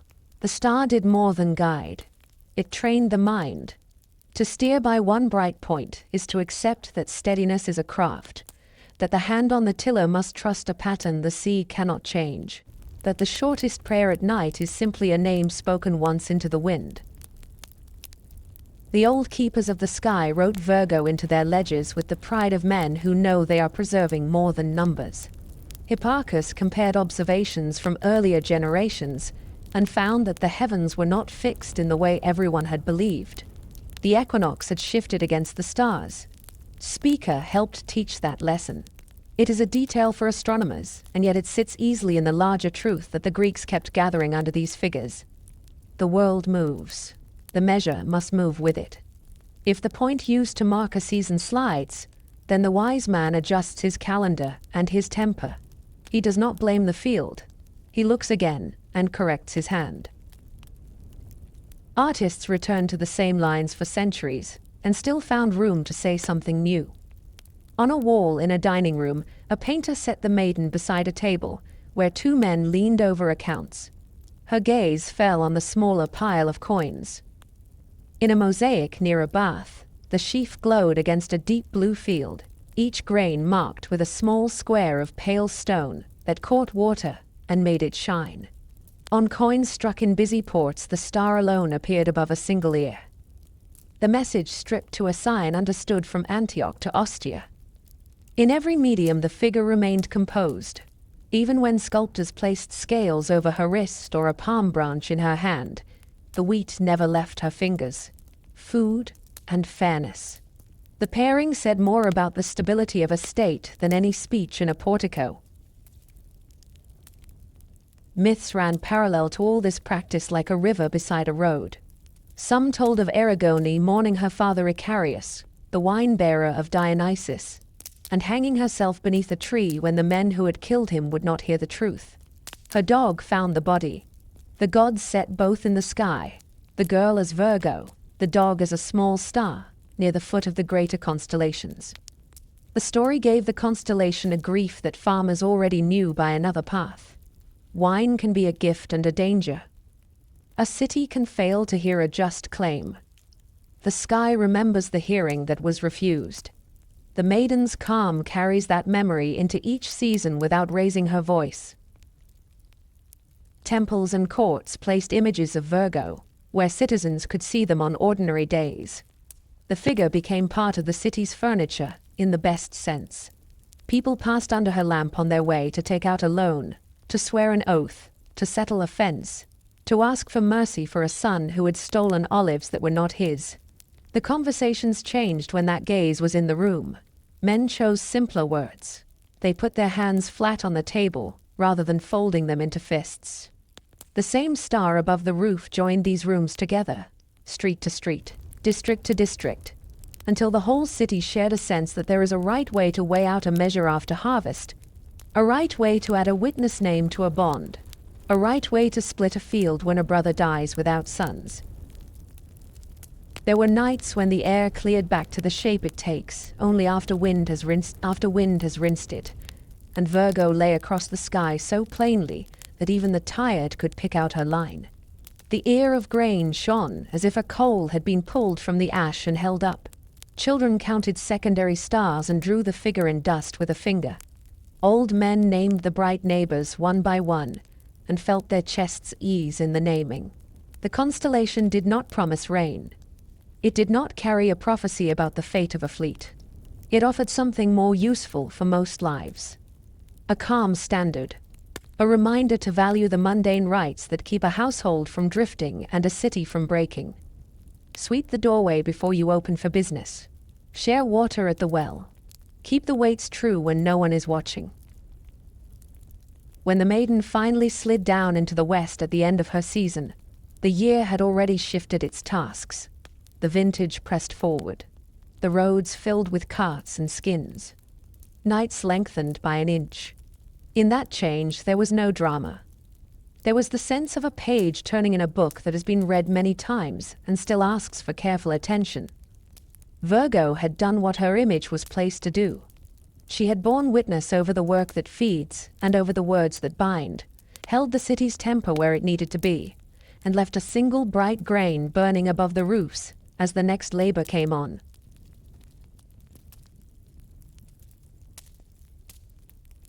Libra rises when the heat begins to soften, and the air at dusk carries the smell of presses and wet stone. The vintage runs in courtyards. Donkeys stand with patient ears while skins are lifted and tied. Markets swell with grain measured into sacks and grapes stacked in shallow baskets. The sun crosses the line that divides light from darkness so cleanly that men on rooftops speak of equal hours and mark the day with a scratch on plaster. The year steadies itself. That is when the scales take their place along the path of the planets. No creature stands there. No weapon gleams.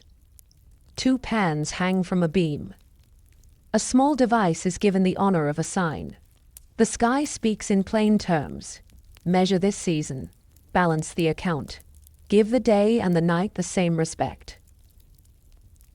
The Greeks first knew this reach of stars as part of the Scorpion. Old names kept the memory. Zubin el-Janubi for the southern one. Zubin esh-Shamali for the northern one. The names that came down through later tongues remember claws rather than trays, a hint that the Scorpion once held the whole span. In time, the Romans claimed the group for themselves and gave it a Latin name that matched their habits. Libra, the scales. It suited a people who loved a calendar that bound fieldwork and festivals to exact days, who wrote laws with lines that did not wiggle, who stamped authority into metal and sent it from hand to hand. The constellation became the emblem of balance in a literal sense, long before poets made it a figure for fair dealing. Scales hung in stalls on every street where figs and oil were sold. Scales hung painted on the boards of tribunals. Scales shone from the right hands of goddesses in stone. When citizens looked up and saw the twin lights lift together at evening, they saw the tool by which cities keep order, reflected back to them from a colder and safer height. The idea was older than both Greeks and Romans. On clay tablets pressed in cities beside the Euphrates, scribes drew a figure that scholars later read as the balance. The sky over Babylon held a sign for weighing. It stood near the point where the sun turned the year into autumn. Temple officials checked measures against bronze standards, while the stars repeated the same instruction above their heads. Keep the pans even. Do not cheat the hungry. The world carried that simple lesson west with merchants and captives and envoys. The scales joined the belt of the Zodiac that watched the sun move month by month. When Roman magistrates sat under awnings and judged a case that began with a short measure of grain, they did their work in a tradition older than their city walls, and the stars that set over their shoulders were already charged with that history. Astronomers catalogued Libra with a care that makes the old books feel alive when your finger traces the lines. Alpha in the group keeps the southern pan, a loose double to the eye on steady nights. Beta glows higher, and was once said by observers to carry a faint green cast, a claim repeated enough to become an heirloom even when later instruments found no color there. Other points close the shape and mark the beam. The figure is sparse. It never draws a crowd the way the lion or the archer does. It rewards patience, and that is part of its meaning. Men who tended calendars prized Libra because it stood near the place where the sun made the day and the night equal in length during the age when Rome ruled the sea. Precession has carried that balance point into another patch of sky since then. A slow drift that Hipparchus measured when he compared old records to his own nights at the eyepiece. Yet, the custom of calling autumns turning the season of the scales did not fade. People keep names when they help the tongue remember work. Civic life placed Libra in halls and on coins so the lesson would be close to the fingers. Aquitus held a pair of scales on Roman money beside a cornucopia. Justice stood in courts with the same emblem, and a calm that came from the knowledge that she could wait while tempers burned out. Guilds painted the device over door lintels with the year and the names of two officers. Farmers carved it into the end of wooden measures so that borrowings would return cleanly. Children learned to set a small weight on one pan and grain on the other until the beams sat level. In that small game, a city taught itself how to keep faith. The sky reinforced the lesson without voice. Libra rose. Libra crossed the meridian. Libra fell west. Markets closed under its gaze and reopened the next day with fresh chalk marks on the board. Pilots who sailed between islands watched the scales for timing rather than direction. The bright points guided them less than other figures, yet those points spoke when to make certain runs and when to refuse a captain who pressed for a late crossing. The Etesian winds that ruled high summer eased. The breakers changed their note on stony coves. Libra's posture at dusk told a crew what the fishers had already begun to feel in their bones. A last run was safe this week. Another would be foolish. In that way, the constellation governed by restraint and by a practical kind of wisdom. The men who listened kept their ships and their lives. The men who ignored the signal came home under a sail patched in the bow, or did not come home at all. Writers who loved order glanced at Libra when they looked for images to steady the mind. A beam that will stand straight if you take care. Two trays that punish greed without words. The line across the middle that refuses to tilt for a shouted plea. In the art of law-giving, this image proved stronger than speeches. Themis and Dike appeared with scales because the device said their names in clear strokes a child could copy. When the city sponsored a festival to renew its promises after harvest, a herald carried a small bronze balance through the procession, and then set it on the steps of the temple. People laid coins on one side and loaves on the other until the beam steadied. The act made an easy sermon. Give enough until the arm stops its tremor. Then go back to work. The stars themselves carry the old memory of the scorpion, even while the sign announces a new idea. Zubin el-Ganubi and Zubin Eshamali still mean the southern claw and the northern claw in the language that brought those names forward. The night keeps both histories at once without confusion. That is how cultures often grow. A people inherits a figure as part of a larger beast. Another people redraws the lines and keeps the old names at the corners as labels for a past that remains real. The Greeks placed the scales between the maiden who withdrew and the scorpion that brings down the proud hunter. The sequence speaks quietly. First keep the measure, then remember the sting that waits for arrogance. Anyone who traced the zodiac across the sky with a staff could feel those chapters turn. When the sun stepped into Libra, cities marked the date with actions that were small and useful. Weights were tested against standards in public. Official measures were rinsed and blessed with a pinch of salt. Debts were counted and rolled forward where mercy allowed. Courts cleared old cases before winter closed the roads. Scribes sharpened their reeds and began new ledgers. The scales looked on while people chose balance rather than heat, practice rather than noise. The choice does not produce songs. It produces a year that holds together. And when the night lengthened and the bull of winter stirred on distant hills, the image remained above the roofs, 2 quiet pans holding still in the wind. An instrument promoted to the sky so that no one could say they had forgotten what fairness looks like. When Libra stands high at evening, the streets of a Mediterranean town take on a certain pace. The sweet press of grapes slows, presses are rinsed with bucket after bucket, and the first vats settle under linen covers while a steward tallies skins and weights with a stylus that squeaks on wax. In that pause, the scales seem to hang over every threshold. A shopkeeper reaches for his beam balance and sets the light brass pans so they do not touch the counter. A boy lays out the standard stones one by one, each with its stamped mark still visible from the magistrate's office. The first customer points to figs and barley. The arm dips and rises until the crossbar sits level. No one speaks. The beam becomes a small theater of trust. The act repeats from stall to stall and lane to lane, and above those lanes 2 stars keep their slow watch, a reminder that fairness begins with simple motions performed in public.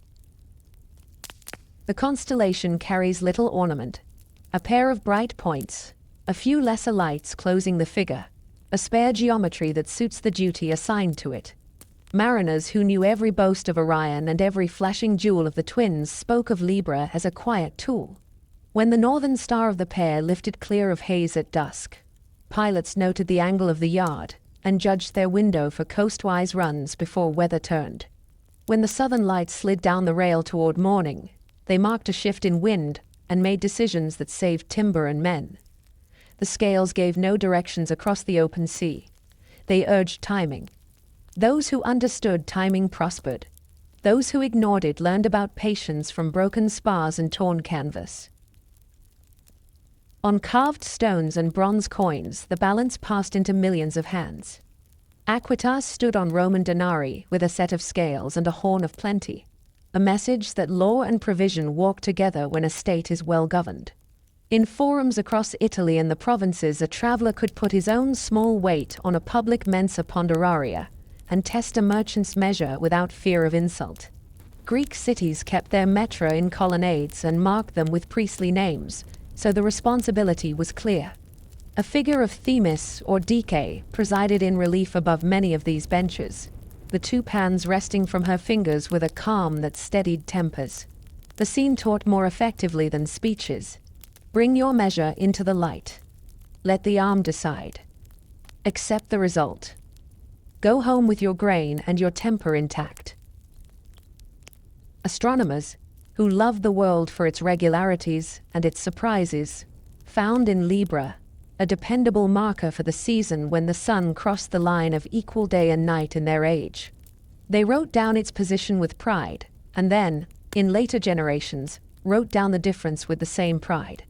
Hipparchus compared the numbers old men had trusted to the numbers he saw with his own eyes, and understood that the sky's frame slips a little over long years. Precession became a lesson carried in the same pages as star catalogues. The scales still stood for the balance of the year in custom and poetry, yet observers learned to keep 2 truths together. The picture holds. The background moves. A patient mind can reconcile both without losing its footing.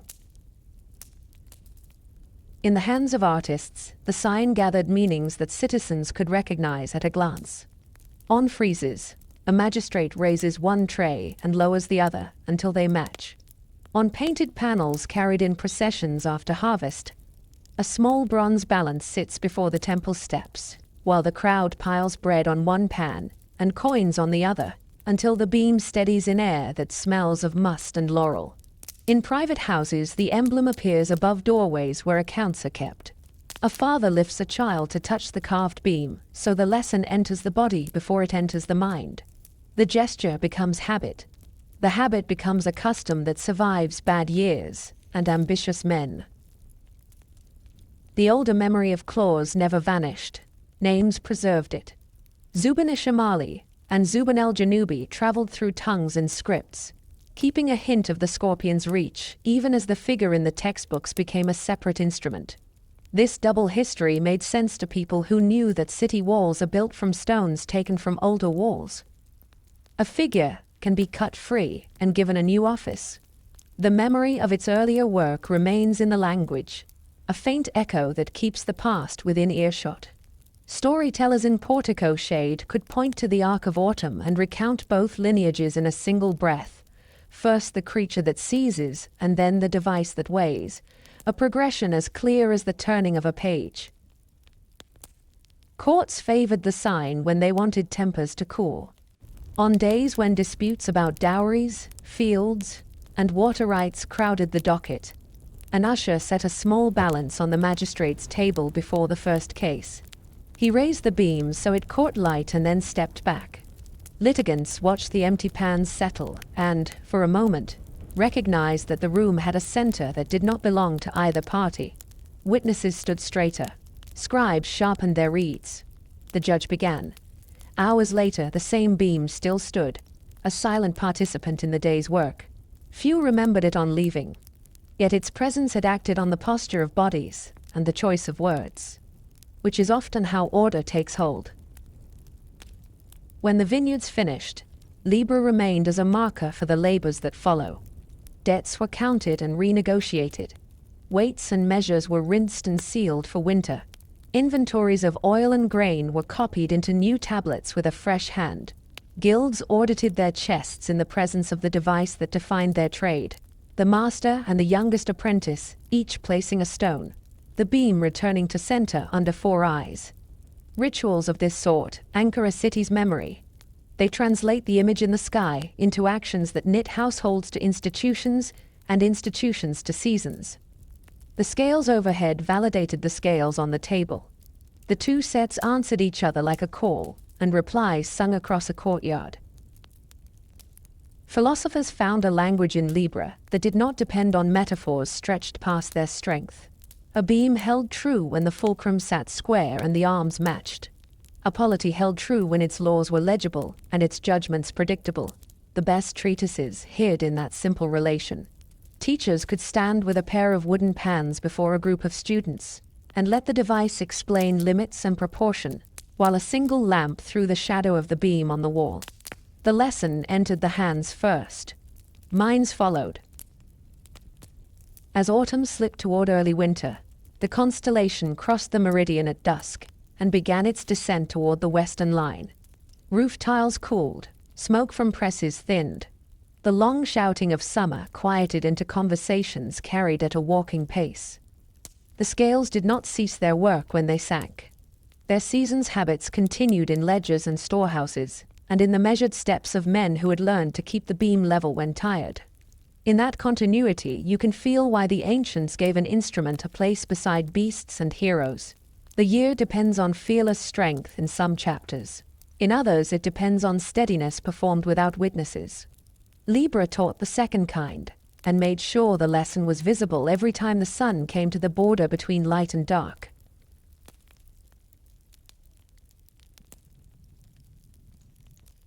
Scorpio rises from the horizon like something remembered before language. A hooked tail climbs first, then the curve of a body thick with stars. Low in the southern sky, the heart burns red, a steady coal that sailors learned at once, and farmers pointed out to their sons. Antares, rival of Aries, a name that tells you how it looks when the air is clear and the night is warm enough to carry voices across fields. The scorpion takes shape in stages as your eyes adjust. A brow forms around Dishubba. Claws stretch toward the west where the year has tipped. The tail bends tight and ends in a sting named Shaula, a word that tastes of sand and heat. The figure is one of the few that needs no help from imagination. The desert people knew it. The island people knew it. The Greeks gave it a story fitted to its weight. Orion drew the story to himself with the stubborn gravity of men who do not measure the reach of their words. A giant and a hunter who crossed seas in a single stride of rumor. He boasted that he would clear the world of every beast. Some versions say he laid hands on what should never be touched and turned desire into an assault. The island of Chios remembers him for a king's errand that soured when the king delayed the promised bride. Artemis appears in other tellings, sometimes companion, sometimes judge. In one strand, the earth herself, Gaia, heard the claim and answered without speech. She sent a scorpion from the ground, a creature that carries its weapon behind it, and does not announce its angle until the last step. The meeting reads like a line carved in stone. Orion strides across a flat country at noon. Heat lifts in sheets from the ground. The Scorpion comes from a shadow cast by nothing more than a rock. It is small beside him until it is close. Then the weapon matters more than the measure of the bodies. A quick arc. A puncture that looks like an accident and feels like fire under the skin. The giant turns and stamps and fails to find the thing that has already done enough. The poison begins its slow work. In other verses, the creature drives him toward water, and he wades in until the surface closes over his head. Apollo's trick enters at the edges. A brother sets a test for his sister and asks her to shoot at a dark speck in the sea. The arrow lands true. Orion sinks. However, the line is written. The end keeps faith with the same idea. A man who claimed the right to end all wild lives becomes the example that warns against claims without measure. The gods placed their witnesses where no hand could move them again. Orion received a place among the winter stars. A belt of 3 lights draws the eye, and the sword hangs beneath. Dogs run at his heels.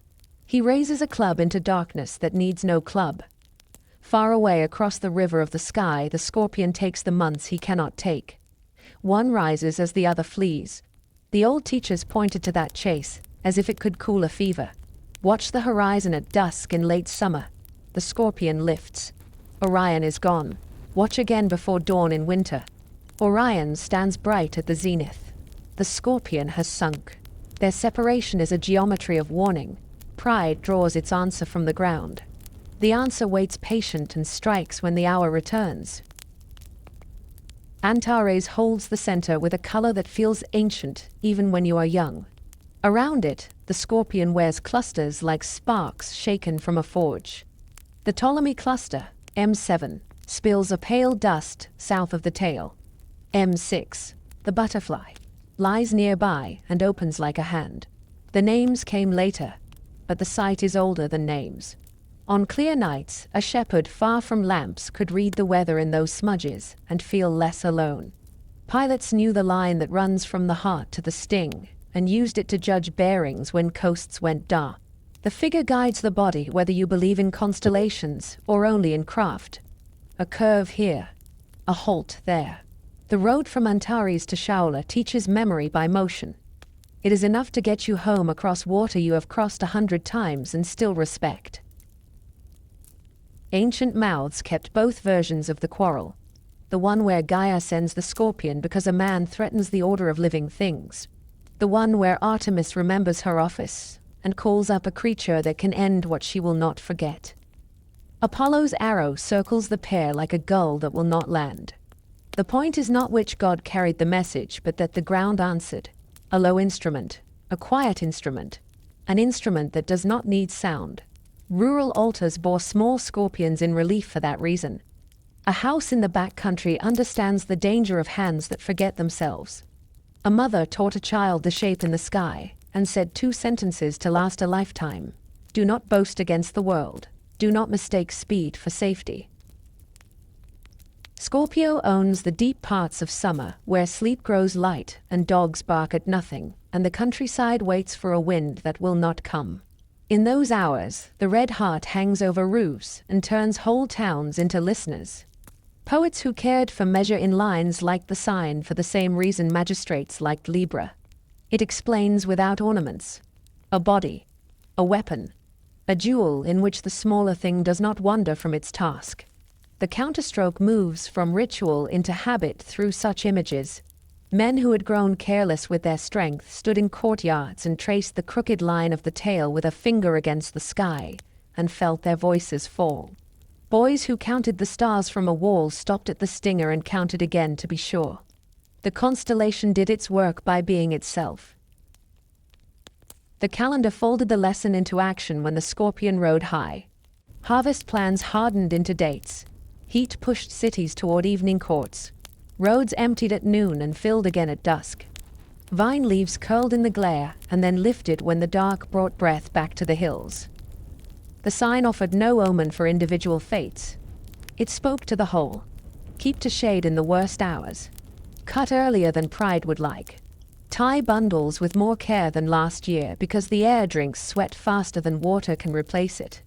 The same voice carried to soldiers on border posts and to crews in anchorages where the swell never sleeps.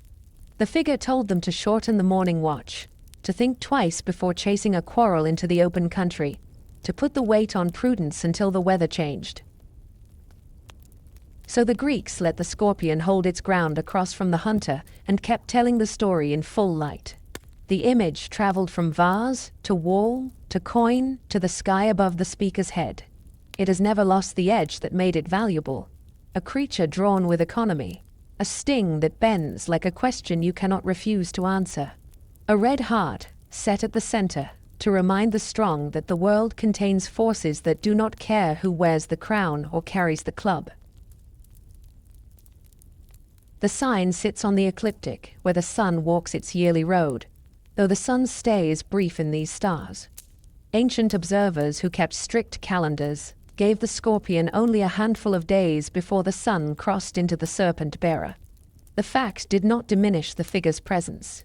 It heightened the sense that this was a gate to be noted with care. The Milky Way flows through the same region, which gives the body of the scorpion an almost tangible depth on clear nights far from lamps.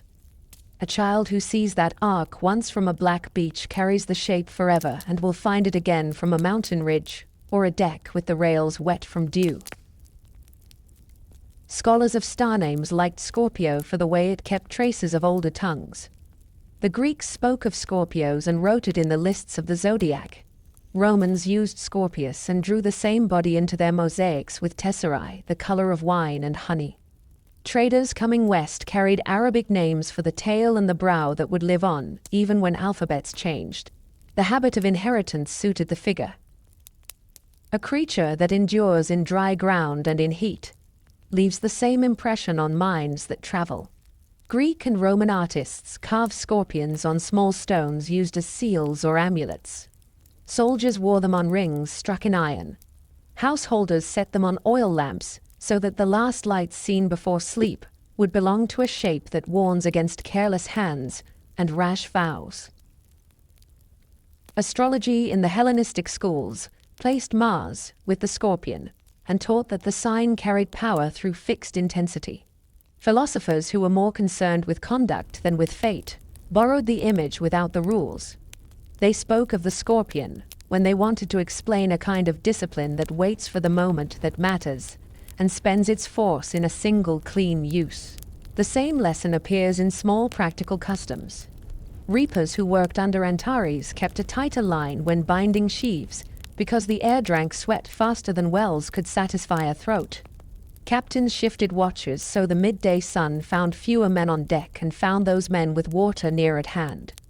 Garrison commanders on borders shortened patrol circuits and doubled the hour at the gate, a concession to heat that preserved horses and tempers. Antares has the authority that belongs to a clock hand. Its heliacal rising, when the star first returns to the dawn after invisibility in the sun's glare, told whole communities that the worst heat was on its way. Wine presses were checked and repaired. Roofs were patched before 2 months of weather-tested joints and clay. Jars were counted, and chalk marked because miscounting after harvest costs less than miscounting before.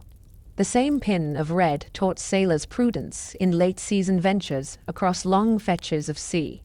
An embarkation that made sense in the weeks of the twins could sink a hull in the weeks of the scorpion. Good practice rests in that kind of distinction, and the sky repeats the instruction until it becomes second nature. Artists never tired of fitting the scorpion into useful places. It crawls around the rims of craters that once held watered wine. It decorates the base of sundials where a small gnomon throws a thin blade of shadow across the hours. It crouches on thresholds in mosaic, a sign that tells visitors to watch their tongues and tells residents to keep their own. The body carries no crown. The figure requires no spear. A curved weapon raised behind a patient creature offers enough narrative for a household. It says, "Slow your stride as you enter, and measure your strength as you speak." The same sense follows the constellation across the year. The red heart climbs. The tail bends. The lesson arrives without need of a priest. So the Greeks kept Scorpio in its place, across from the winter hunter, and let Antares burn above their courts, their fields, and their harbors, until the season changed.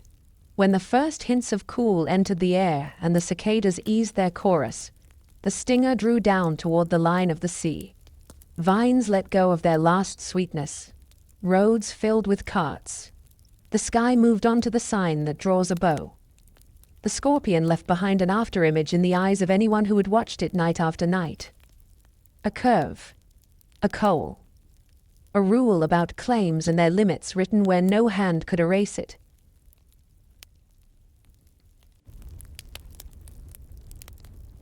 Sagittarius comes up along the low southern line when the heat has settled into stones, and the Milky Way spills across the sky like a pale road.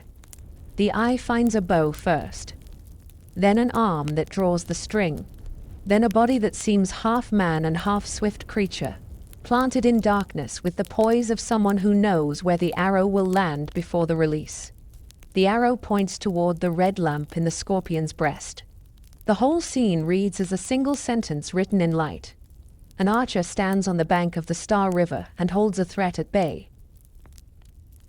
Storytellers gave the archer a name and a home among living hills. They spoke of Crotus, a hunter who grew up on Mount Helicon, under the care of Eupheme, the nurse of the Muses, and who learned his woodcraft with the quickness of a boy who never feared weather. He kept the slopes quiet while the daughters of memory sang. He judged the stir in brush before he saw it. He invented a way to mark delight that rooms now take for granted. Hands brought together sharply so the air answers back. The Muses called it praise. Crotus called it thanks. When he ran with the hounds, he loosed arrows that struck where thought had told them to go. When he sat at the edge of the spring below the mountain and listened to hymns, he kept an eye on the tree line and counted how many heartbeats would be needed to stand, knock, draw, and change the mind of any shape that wandered too close. The Muses asked Zeus to honor a guardian who understood song and danger in the same breath.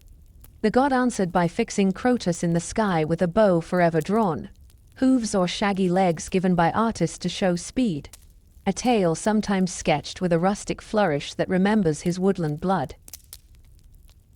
Other mouths told of Chiron, the patient teacher of heroes, and let his virtues bleed into the archer's outline, even as his own constellation stands farther south. They remembered a wound that never closed. A poisoned arrow loosed by Heracles that lodged a lesson deeper than any he had taught with words. And the strange bargain that followed when the immortal chose to yield his endless days so Prometheus could be freed. Wisdom, skill, and a justice learned in pain are hard qualities to keep contained in one figure only. Observers who loved clean meanings allowed the archer of the Zodiac to carry that character. An arrow drawn against the dark can serve as a sign for the kind of knowledge that acts without noise. The Greeks read the archer's posture against the creature behind him and found comfort in the geometry. The line from the nock through the shaft passes toward Antares, a reminder that courage sometimes lives in the silent moment before release. Ancient star writers traced the bow with names that sailed into later ages. Caus Borealis at the upper limb, Caus Media across the bend, Caus Australis along the lower stave. The arrowhead glints at Alnasil, the arrow, and the hand finds the grit by Nunki, a bright mark whose sound came down through traders' roots. A cellar sits at the arm like a small shoulder flash. Priest astronomers copied these points into lists and then compared the lists to the sky until the pattern held steady in memory. Pilots in warm harbors needed the body less than they needed the bow. The arc itself became an instruction, a curve one could set against the sea to keep bearings while running along summer coasts. The archer stands where the Star River is thickest. On clear nights, a shepherd lying back on warm ground near a field wall can see darkness gouged with brightness there. Small patches like breath on glass, set among countless sparks. Those who watched long said the sky looked deepest in that quarter, and kept an old reverence for the place. The ecliptic runs through the same region. Planets step past the archer's arm in slow procession, evening after evening, like travelers asking leave to cross a guarded bridge. Calendars noted his season, with tasks that suit long days and short tempers. Move stores before thunder breaks. Check rigging before a launch. Set water where workers can reach it without asking. The myth gave the practical a face. A figure on the margin of the Star River promises defense while others do their work. Artists put the archer into every material people touch. He runs along black figure vases with a bow that looks like a crescent, caught in flight. He is cut into intaglios no wider than a thumb, a poised miniature carried in rings. He strides in mosaic over the floors of bathhouses, tiles shaping muscles, and a taut string in lines a child could follow with a damp finger. In all these rooms the same lesson waits. Preparation lives in small motions. A hand cups the knock, a second hand draws. Eyes find the mark and refuse to wander. The arrow does not tremble because the arm has practiced too often to let it shake. When the archer clears the eastern roofs in the hours after sunset, the high summer night has reached the stretch when crickets keep their chorus and the town grows still. Men lean on parapets and count the main lights without speaking. Women on upper balconies lift washed cloths to lines and pause to look south. A boy on a flat roof learns to match star to star by watching the shaft climb and the scorpion sink. And in the exercise, his patience holds a little longer than it did last week. The figure teaches without voice. It invites the quiet that turns skill into instinct. The Greeks, who loved stories and also loved order, left the archer there to keep that invitation open for any pair of eyes willing to wait until the bow becomes visible in full, and the arrow finally points with certainty into the dark. Sagittarius governs the weeks when the Milky Way looks like smoke carried low along the horizon. The air stays warm after dusk. The grass keeps the day's heat and releases it slowly as if the ground were breathing. People look south and find the bow again. The shape grows obvious as the eye adjusts. Caus borealis holds the upper limb. Caus media bends the middle. Caus australis secures the lower stave. Alnasil glints where an arrowhead would flash if the archer loosed. Nunci steadies the hand. Acella marks the arm like a small badge. Farther off, Rukbat sits by the knee with a cool steadiness that scribes always enjoyed writing down even when brighter fires drew more attention. On practical nights, a pilot traces a smaller figure inside the larger one, a pot with a spout and a handle picked from these same stars, a compact asterism that later ages learn to call the teapot. The Milky Way rises from that spout like steam. Children see it at once and remember where to look for the rest of their lives. Calendar keepers put tasks under this sign that require long patience and a clear head. The dog days have passed their peak. Thunder still threatens hills at sunset. Roads hold dust that tastes of lime and crushed grass. Storehouses need checking before carts begin to roll in earnest. Rope must be mended and coiled close to hand. Water placed where men will reach for it without breaking pace. The bow in the south becomes a rule for the mind. Prepare before movement starts. Hold the draw without shaking. Choose the instant that changes outcomes. The myth gives this rule a guardian who understands music and risk in the same breath. Crotus kept Helicon quiet, so songs could be heard. He listened while he watched the tree line. He invented a clean way to praise. Hands struck together so the air replied. The Muses asked Zeus to keep such a listener in the world forever. The answer stands each summer along the Star River with the string drawn and the arrow held. Scholars who loved clean attributions pointed to Crotus when they wanted a man at the center of the sign. Others felt Chiron's gravity and let it shape the character of the figure even while they kept his own constellation separate. Chiron taught heroes to ride, to hunt, to sew wounds, to draw a bow without haste. He carried a hurt he could not mend and traded immortality to end it. Wisdom that accepts cost belongs anywhere. Courage is expected to last. The archer over the southern roofs acquires that weight. Artists understood this and gave the body that holds the bow a human chest and a beast's engine. Hooves in some hands. a long goat tail in others. A hybrid that shows speed, married to judgment. The exact anatomy shifted by region and workshop. The intent held, a figure made to move and to aim at once. Sailors used Sagittarius familiar coasts. The arrow points toward the red lamp in the breast of the scorpion, and makes a straight line that keeps a helm honest on warm nights. Ports under islands glowed like small fires beyond headlands. Crews watched the bow clear the yard and knew how much dark remained for rowing. The Star River behind the Archer gave confidence on cloudless passages. Where the brightness thickens, the eye learns to trust a route across sky, the way a hunter learns a path across scrub. Pilots who had passed their prime taught the young to read the bow, and the Archer's body in parts, and then as a whole. Point out Caus Australis, find Alnasil, walk your finger along the shaft to Nunki. Keep that line in your head when land sinks after moonset. Priest astronomers wrote the figure with pleasure into their catalogues. They loved the way the ecliptic climbs through this quarter while the Milky Way pours through it at a separate angle. Planets pass the stretched bow like petitioners crossing a guarded bridge. Mars looks fierce here. Jupiter glows with an authority that belongs to his size and to the stories that carry his name. Venus steals attention when she strays into the same field. The watchers copied positions with reeds and ink until the paper became a dark garden of points and numbers. Hipparchus compared the gardens of earlier men to the sky above his head and saw that the frame itself shifts over centuries. He kept both truths without flinching. The pattern remains useful. The background moves. In towns that cared for memory, the Archer marched through images that ordinary people touched every day. He strides across the black curve of craters with a bow drawn tight and the string picked out in a pale stroke. He lives on signet stones no larger than a thumb, a poised miniature pressed into wax to seal accounts and letters. He runs over bathhouse floors in tesserae that shine after a bucket has passed, the wet tiles making his limbs look alive. Carvers set him on public altars beside the summer months of the year. Painters placed him on dining room walls opposite shelves where cups stood ready for wine. A reminder that chaos still walks, and that someone must keep watch at the edge of the feast. The season under this sign trains temper as much as muscle. Heat has pared speech down to what is necessary.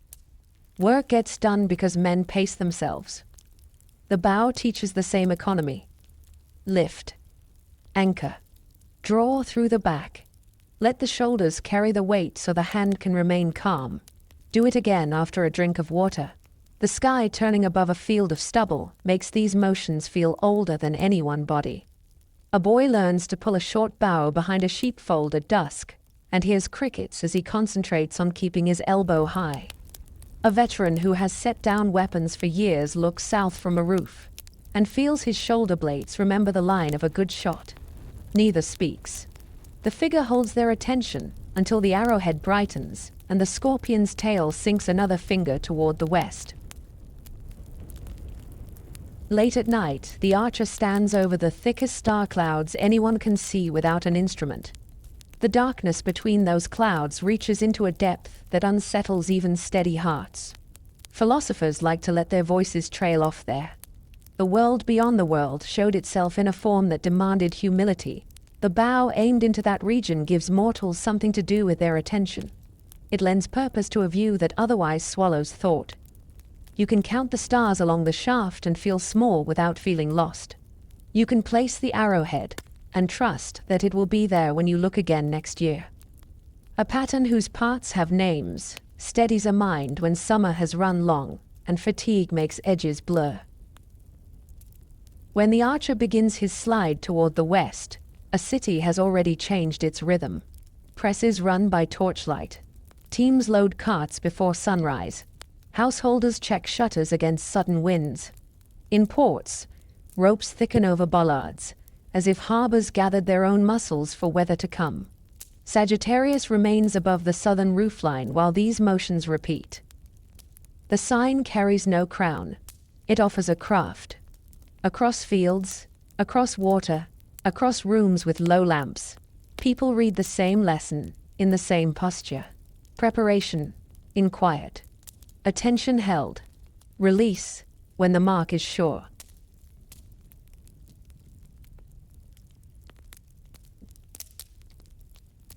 Capricorn rises when the year thins and the fields give off the dry smell of stalks left standing for birds. Evening brings a clear cold that sharpens sound. Roof tiles click as they settle. From the south, a wedge of faint stars climbs in a shape. Old keepers of the sky drew as a broken triangle, the forepart like a squared jaw and the hindpart falling away toward water. Sailors learned the outline by habit. Farmers learned it by season. Temple calendars fixed great days to its ascent. The sun reached its lowest noon in these stars for generations of Greek and Roman time, a turning so steady that geographers named a whole band of Earth after the creature. The Tropic of Capricorn runs across maps like a stitched scar, a reminder that the solstice once stood there, and that men keep a name even when the heavens shift by slow degrees. The goat that enters the river kept watch over this pause in light, and over the work that winter demands. Count the jars again. Seal the lids. Mend the net. Write the tally with a careful hand before the new year empties it with fresh need. Story circles to a day when the order of heaven failed. Typhon rose from the earth like a mountain torn loose and given legs. The monster carried a forest of snakes for hair and a voice that broke stone. When he climbed the skyline, gods who had ruled by effortless gestures felt their hands go light.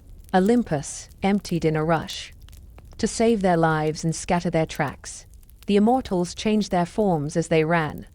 A swan beat its wings over reeds. An ibis lifted its long bill from the mud. A cow kicked down the riverbank. Pan, whose hooves had wrung laughter from the hills of Arcadia, reached the water's edge with the pressure of the monster's breath in his back. He plunged forward, and in the plunge his body learned a new shape that answered the need of the hour. From the waist up he kept his goat strength, the horned head, the shag of the neck, the chest built for a shout.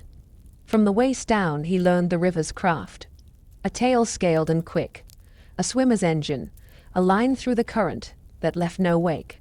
In that single movement he became the creature the sky would remember forever. A goat sewn to a fish. A guardian fit for banks and eddies where danger hunts. While the gods hid, Zeus fought and lost ground. Typhon struck him down on a ridge and tore the sinews from his hands and legs, a violence that made the king of the sky as weak as a child dropped from a cart.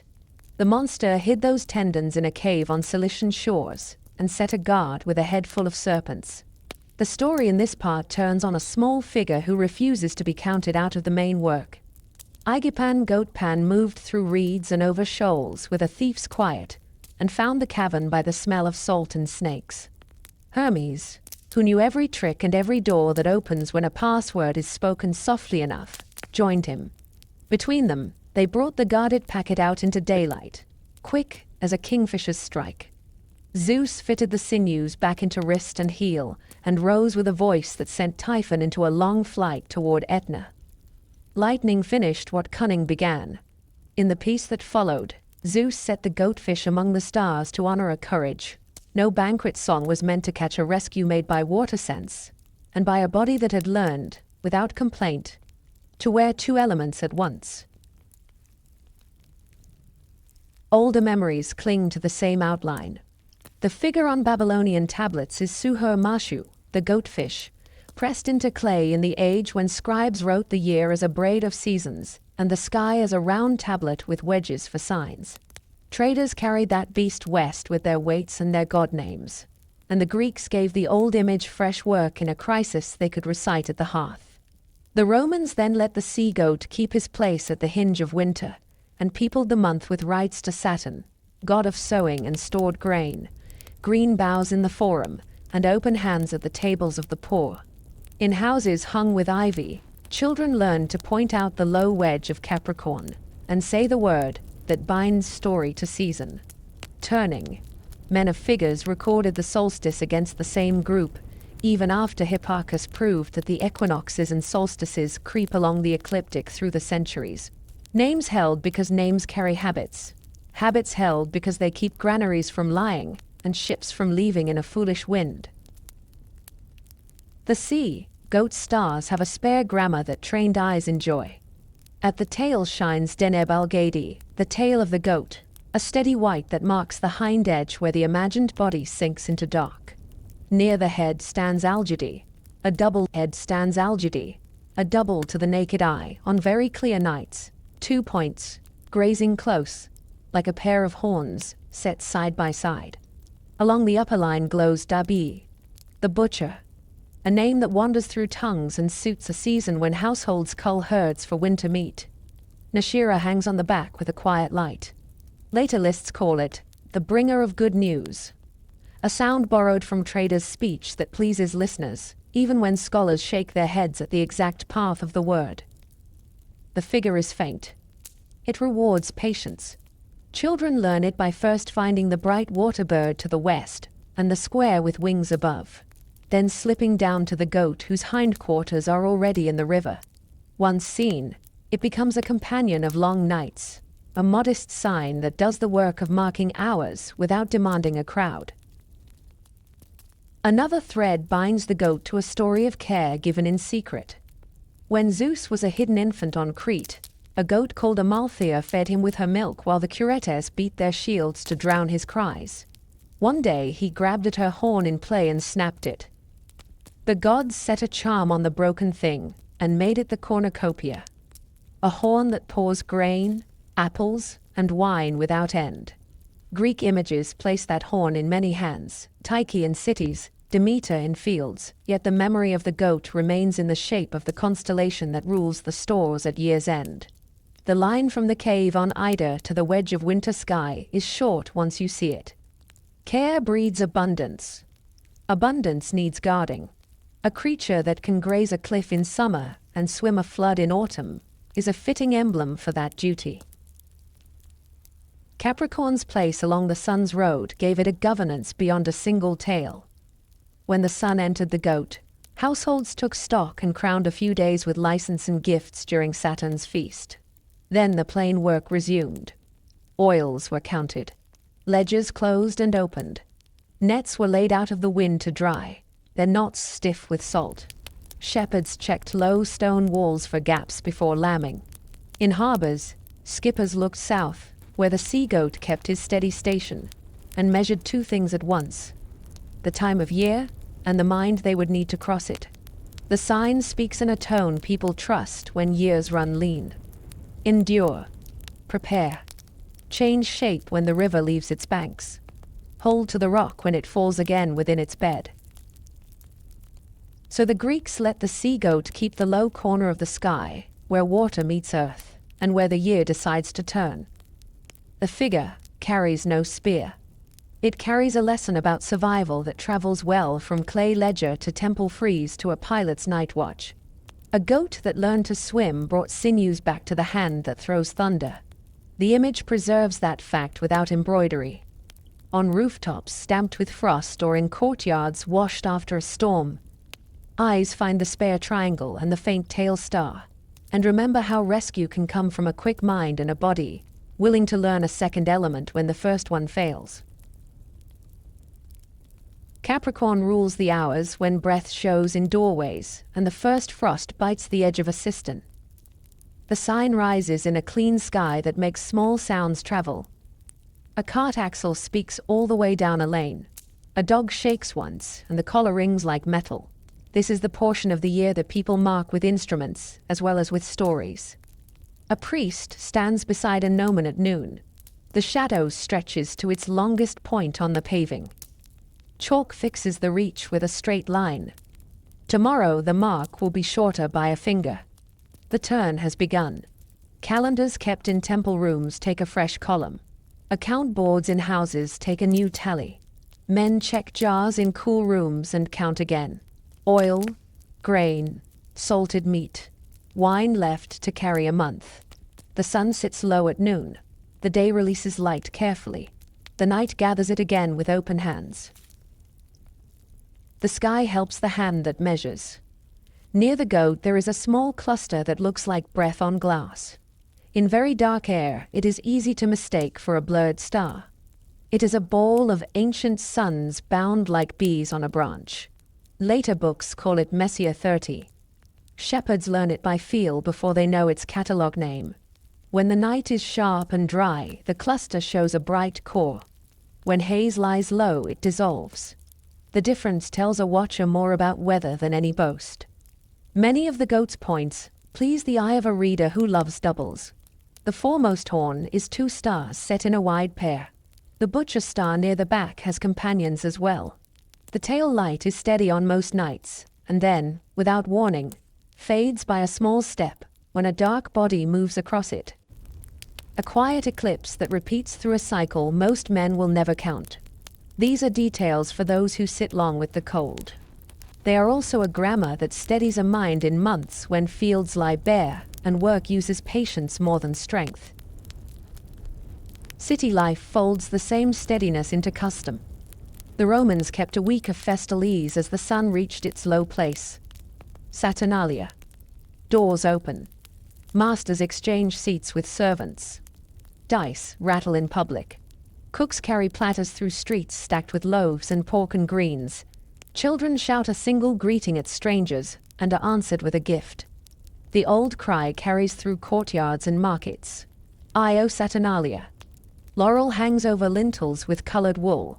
Lamps burn longer than wisdom approves, and still the stores do not empty because thought has been put into storage for months. When the week ends, the city cleans altars and sweeps floors. Weights come back out of cupboards. The scales go on counters. Measures are tested near the forum bench. The year does not repair itself by magic. It repairs because habits survived pleasure. Capricorn holds the corner while this happens. The goat has taken the river. The tail keeps the current. The 4 quarters hold the bank. Power borrows its signs from the sky. Augustus chose the goat for a badge on coins and standards. His astrologers looked at charts and found the creature rising at an important hour in his making. The emblem went abroad in silver and bronze. A small sea-goat swam over the heads of soldiers and through markets where hands changed money for grain and oil. The message was simple. A ruler who knows when years turn. A ruler who can cross 2 elements. A ruler who watches stores and keeps the river from taking the field. The image reached where speeches could not go. It taught in pockets and on the palms of the poor. Centuries pass, and the coins outlast the men who spent them. The goat still looks up from a grave of dirt in excavations and says the same sentence in a voice of metal. The star figure stands low and faint. Sailors value such modest signs because they signal time more than direction. When the goat clears the line of the sea in the first hour of evening, wise skippers shorten their plan. Long, open crossings sleep until spring.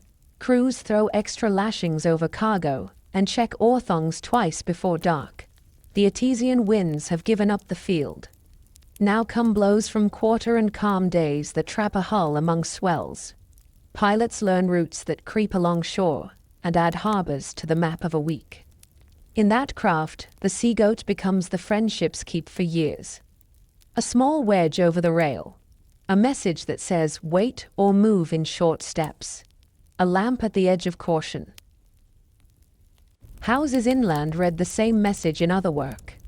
Shepherds bring ewes to sheltered folds and mend low walls where a fox could press. Vintners drain dregs from the last jars and leave them inverted until the smell of sour is gone. Potters lay their wheels flat and clean the rims with a strip of wet cloth. Scribes close ledgers for the year and begin new ones with careful strokes. It is in these rooms that the old story about broken horns and giving hands holds its place. Amalthea raised a hidden child. The horn she lost became a horn that pours. People keep that shape near cupboards as a promise that thought and care will bring another year to the table. The goat in the sky and the horn on the shelf speak the same language from different heights. Capricorn stands between the water-bearer and the fishes. Winter moves under these 3 signs like a river through cut stone. The goat enters the stream first because he knows the bank and knows the current. The one who follows carries water across land and sky without spilling. The last swims below the surface with a cord that keeps 2 lives together. The order matters. First the turn, then the carrying, then the crossing.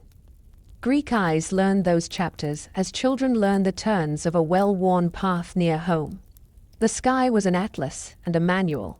It was also a memory palace. Hands that had pressed the solstice shadow into chalk returned to the same roof at dawn weeks later, and saw the next. Philosophers had no trouble finding a lesson under the sea goat. They preferred clean rules tested against ordinary life. The figure offered several. Change shape when you must in order to preserve what matters. Rescue can be quiet and still earn the place of honor. Storage is a virtue when it keeps hunger away from the house. Strength survives winter when it accepts limits. In porticos lined with cold columns, teachers set out such points on tablets, and then let their students breathe steam and think. The sky above them gave consent. No thunder, no omen. Only a modest wedge of stars lifting, and a night that asked for fewer words and more endurance. When the days begin to open by minutes, you can feel the sign's season loosening its grip. Frost holds only in shadow. Air moves through streets again. Dogs sleep in the sun against walls that face east. The goat slides toward the west in the early part of night and steadies the thought that drove the month. The turning has held. The stores have lasted. The river is still in its banks. The next shape waits with a vessel ready. The year is a craft, learned in sections. Capricorn keeps one of the hard sections and dignifies it. A small set of stars does that work in a sky crowded with brighter figures. It is enough.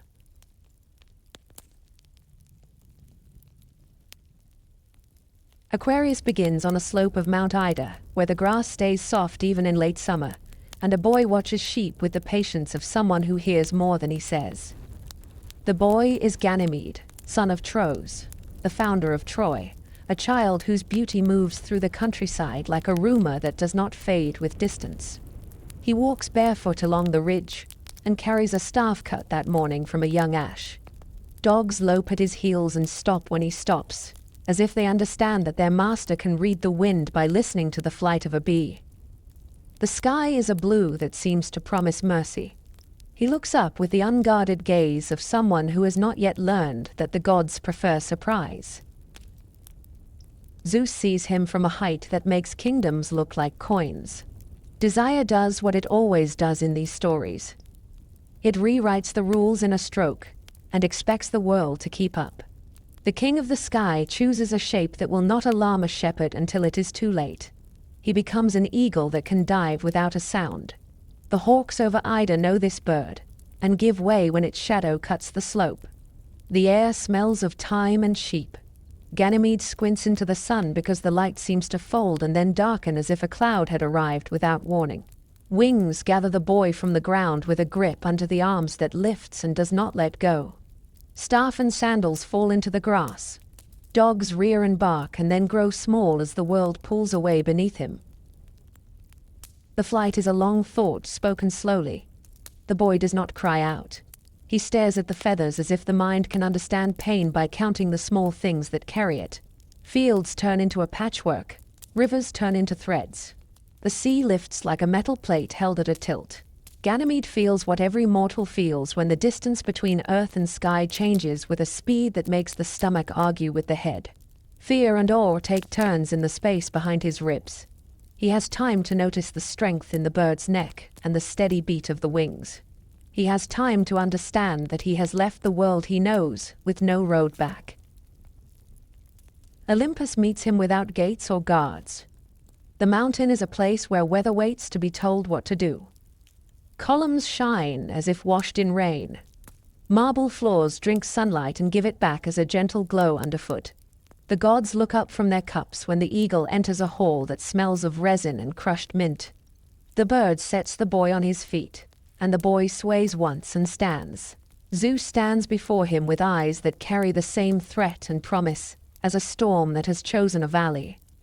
Hermes appears the way he always appears when the air changes and matters require a messenger who knows which words to keep and which to say. Hera looks from her seat with a stillness that says she understands what has been taken and does not approve of the manner of the taking.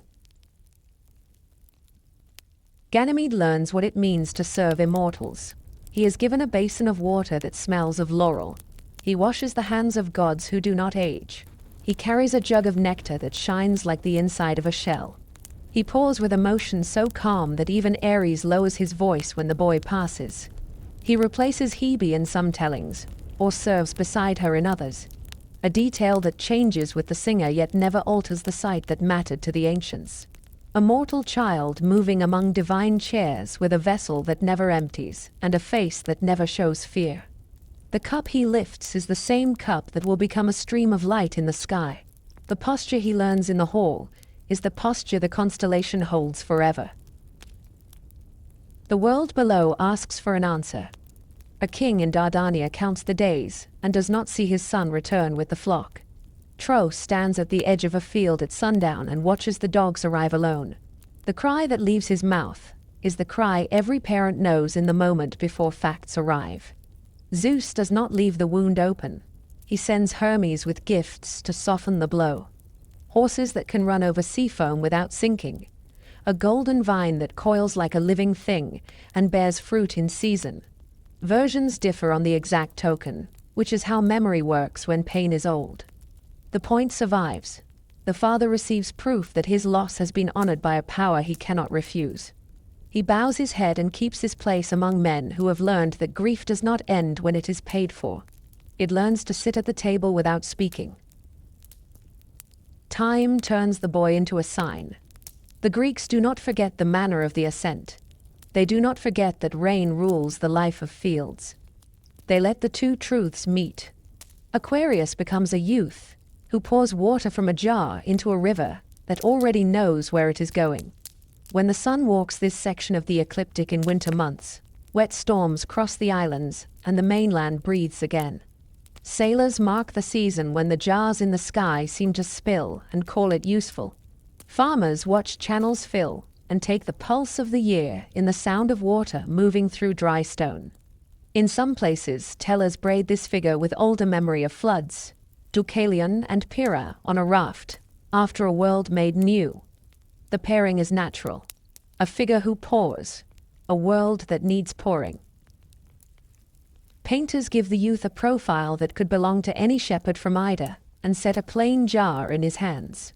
Mosaics lay him out along the wall of a bath where steam collects and drips, a mirror of the work above. Gem cutters carve him on stones no wider than a thumb and make the falling water a line that catches light when the seal meets wax. On Roman coins, the water-bearer appears beside a river god with a reed in his hair.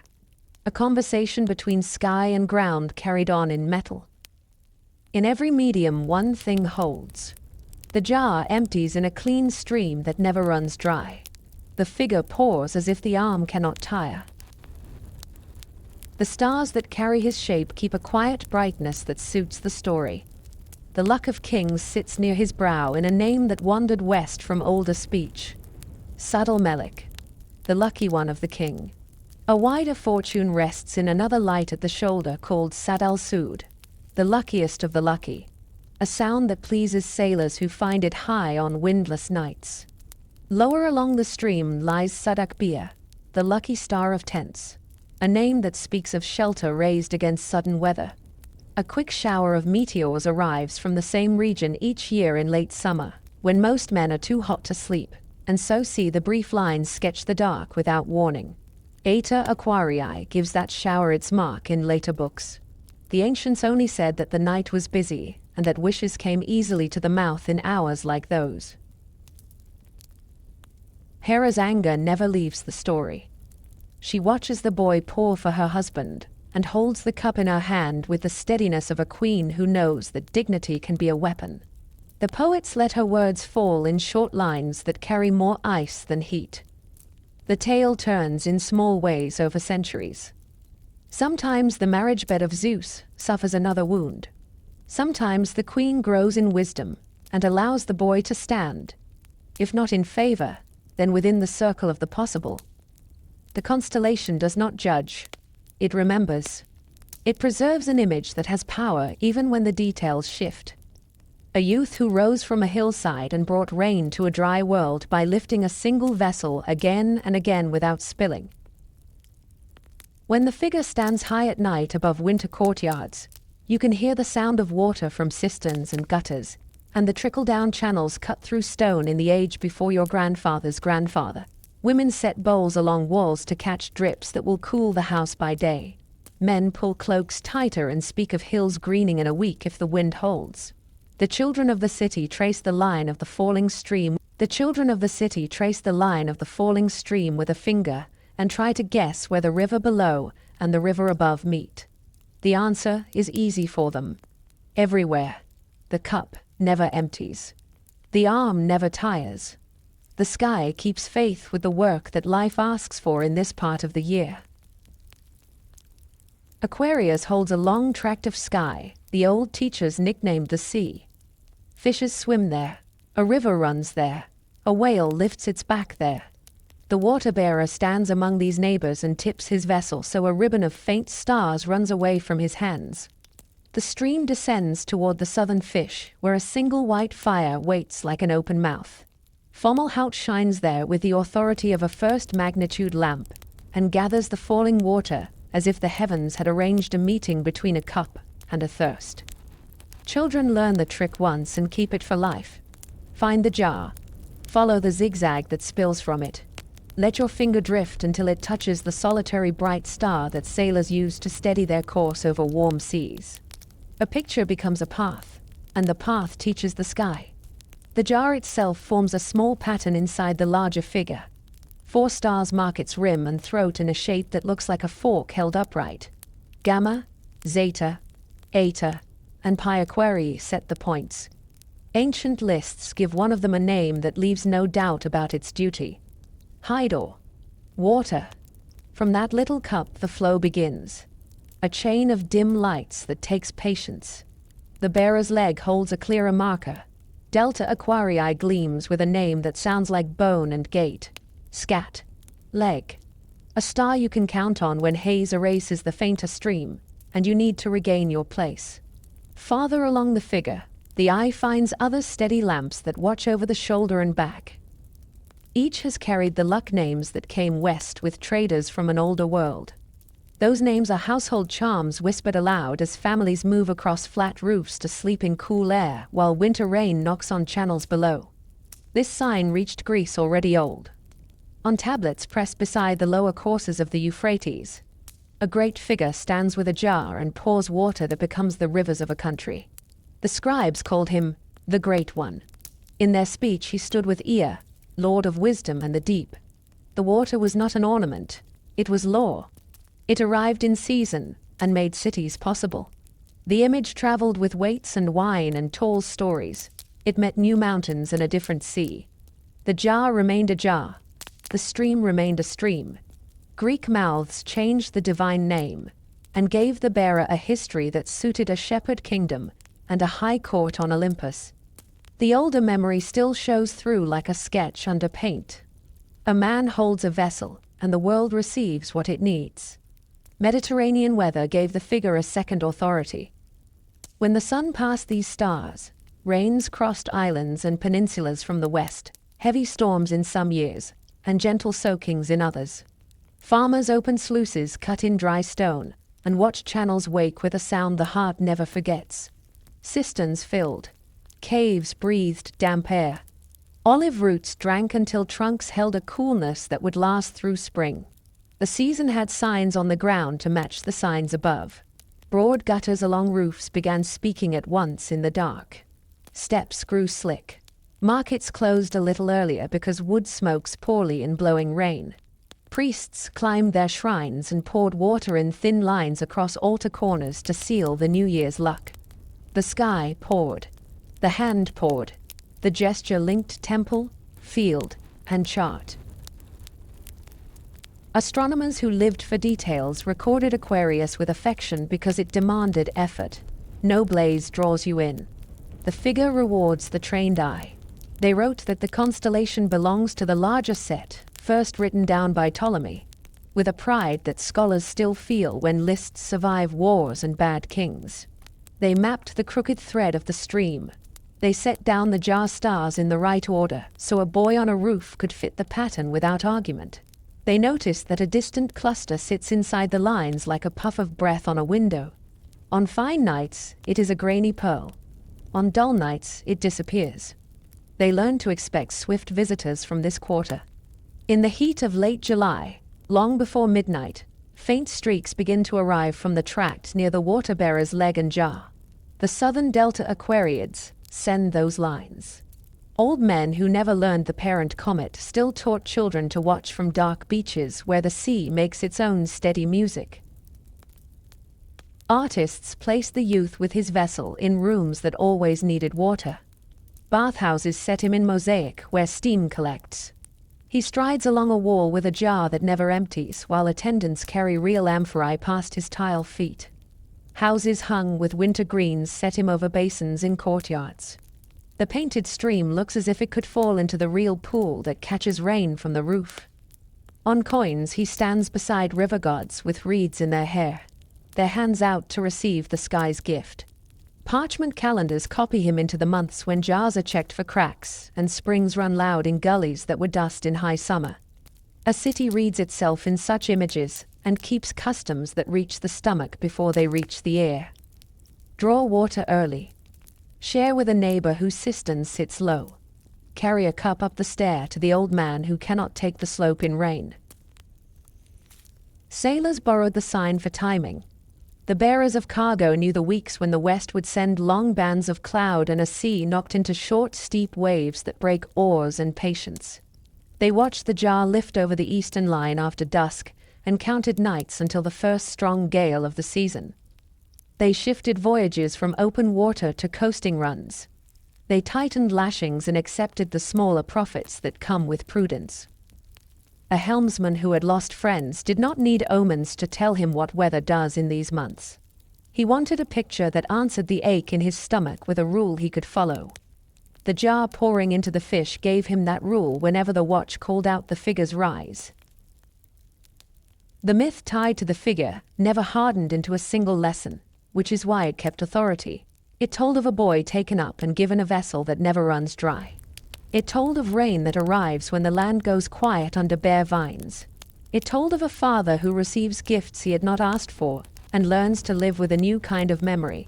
The sky held all of that without anxiety. In one version, the stream that falls from the jar saves a parched field. In another, it becomes the very flood a city fears when river walls fail. Human beings recognized both faces and adjusted conduct. A mason set his course by it when he widened a channel before the storm season. A magistrate set policy by it when he ordered grain moved inland from a low warehouse before the first strong tides of winter. The water-bearer does not speak in riddles. He pours. The world learns to receive and to plan.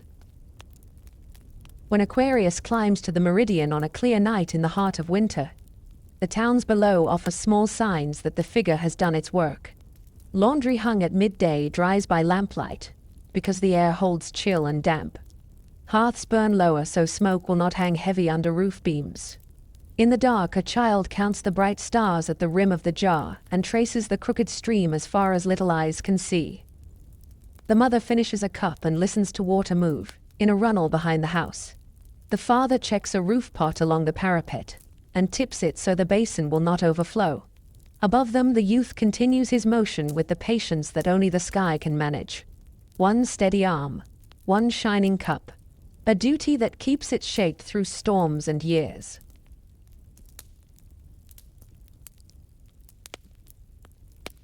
Pisces opens on a shoreline that feels older than maps. The air carries reed smell and cold stone. A wide river slides past with a hush that swallows bootsteps and leaves only the beat of a heart for company. Typhon has come up from the earth, and the world has learned its size.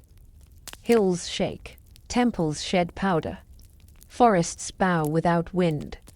The gods take to flight in shapes that will confuse a hunter who tracks by scent and sound. Aphrodite reaches the bank with a child on her hip, and a look that weighs choices in a breath. Eros clings with one arm around her neck, and the other pressed to the quiver that seems far too large for a body that light. Behind them, the ground breathes as if a lung lies under it. Ahead, the river offers escape, and a risk that matches the danger on land. She kneels at the lip of the water and pulls a length of cord from her girdle. It is simple stuff. twisted fibers that a fisherman would call good enough. She ties one end around the child's wrist and the other around her own. The knot is plain and strong. It carries the thought that matters most when the world goes into fast motion. We will not lose each other. She draws a breath and steps forward. The river closes over her calves and hips and shoulders. A change moves through her body with the plain authority of a survival act. Flesh learns water. Legs soften into a line that can flex. Ankles turn to a tail that answers current. Arms keep their reach for the child. His small feet flash once and then fold into a swimmer's fin. The cord tightens. They go under, and the river takes them the way a road takes a rider who knows the turnings. Some versions say two local fish rise at once and shoulder the pair through the first pull of the current. The creatures have no fear of monsters in air. They know their own element and work without speech. They carry goddess and boy in the seam where surface chatter gives way to deep flow and then angle toward a bend where the bank leans low. The first gulp of air after a long hold tastes of clay and willow bark. Eros coughs. Aphrodite gathers him against her shoulder and feels the cord tug with the pressure of the water still running off their bodies. When she looks back at the channel, she sees tails cutting upstream, a last flash of help before the fish vanish into gloom. Gratitude does not require words. She fixes the image of the rescue with the intensity of someone who pays debts, then runs on with the child held close and the line still binding them. When the roads are safe again, and the noise of Typhon lives only where the earth remembers injuries, the sky receives a gift to keep from that night. Two fishes. A ribbon between them that crosses space in a quiet arc. There is no throne here. There is no weapon. There is the shape of a promise kept with cord and breath. The western fish rests near the great square of Pegasus, in a small ring that old watchers call the circlet, a chain of modest lights that forms a neat loop over grey water on autumn evenings. The eastern fish lifts its head toward Andromeda, and the thin triangle that marks the place where three bright points make neat geometry out of a corner of the sky. Between them runs the band that binds. At its center, a single star keeps the memory of the knot, Al-Resha, the rope of the fishes. A name from caravan mouths that carried star lore from river cities to harbors and wrote it down with care once it reached bookish rooms. The constellation wears its faintness like a decision. It yields no roar to the eye. It asks patience. It offers pathways to anyone who will stand with a chart and learn the ground. Start at the corner of Pegasus, where Al-Janib holds the east of the great square. Drop toward the circlet until your eyes catch the little ring that fishermen fathers teach to their children from flat roofs. Walk the ribbon eastward, until the knot star steadies the hand. Lift along the line to the second fish that leans toward the chain of Andromeda. A sailor who can do this without lantern light can find a harbor mouth in fog that only the sea understands. A farmer who can do it from a field path can tell a daughter how to read the sky when spring is talking in the ditch and the frogs return to their small drums. Ancient memory threads other names through these stars. Babylonian scribes pressed images of two fishes tied by a cord into wet clay and wrote that the figure belonged to a goddess of heaven and to a power that governs deep water. The great swallow flew in the same region in those first atlases of the night. Traders sailed west with tablets and weights and stories complete with river smell. Greek mouths recited new episodes because they had hills instead of endless flats, and a storm god with a different temper. The outline did not change. Tellers kept the cord and the pair. They kept the sense that escape can be a sacred act and that gratitude earns a place in the sky. Later, Romans followed the ecliptic through the same tract and stamped the fishes into mosaics that still shine under museum lamps when rain sits on city glass. Pisces held a point that mattered even to men who preferred numbers to songs. The vernal equinox, the place where the sun's path crosses the celestial equator on its way north, slid by slow degrees into this constellation, in the age when scholars kept comparing old measurements to new ones and writing surprise notes in margins. The first point of Aries remained a name on paper long after the thing itself had drifted westward across the line into the fishes. The sky forgives such stubbornness. Sailors and priests and calendar men quietly adjusted their practice. The equinox rose under the fishes. Spring began when the sun reached this invisible crossing. Children still learned to find the North Star in winter and to watch the way dawn moved along rooftops until that day came.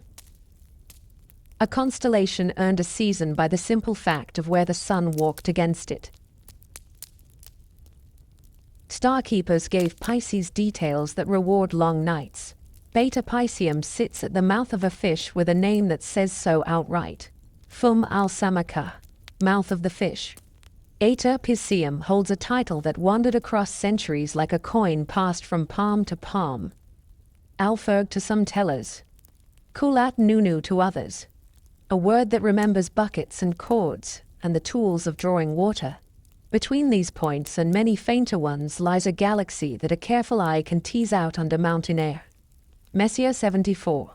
A pale spiral that answers a small telescope with a sway of starlight so soft it makes the brain go quiet. The fact does not alter the story. The story becomes larger because the sight is true. The fishes carry a river of worlds behind them and still keep the knot in view. The season of these stars lives in the last stretch of winter. Streets shine after rain. Roof edges drip all afternoon. Nets hang from courtyard lines and dry in thin Sunday. Fishermen sit with awls and waxed thread and close a tear while the children watch and do not speak for once. On an open beach, men slide a hull down logs while the tide thinks its way inward.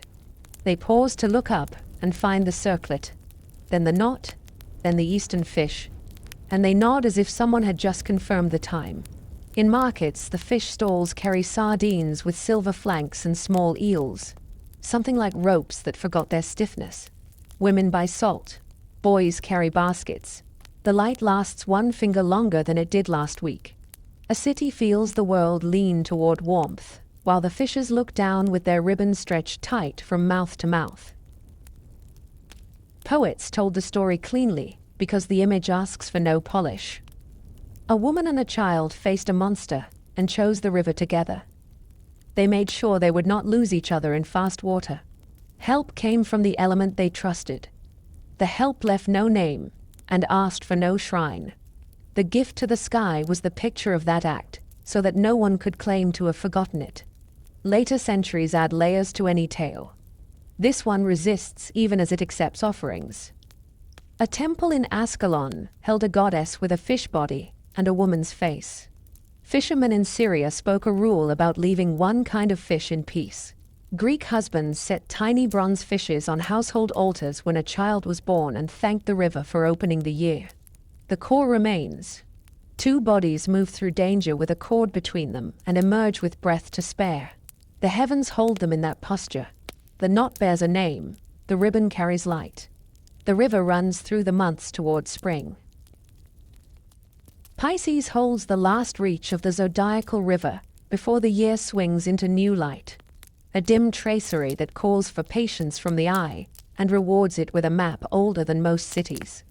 The ecliptic runs through these waters between Aquarius and Aries, and the planets pass here in slow procession during the weeks when roofs still glisten after rain and fields pull in the first warmth. Watchers in port towns learned the figure by landmarks that never fail. The western fish keeps its small loop of lights, the circlet, above gray horizons on autumn evenings, and again at dawn in late winter. The eastern fish lifts toward Andromeda's chain and leans on the sky's geometry near the great square of Pegasus. Between them the binding runs, an angled thread that joins the pair and carries a single named witness at the knot. Alresha holds that place with steady, pale fire. The rope of the fishes in the speech of men who carried charts along caravan roads and sea lanes.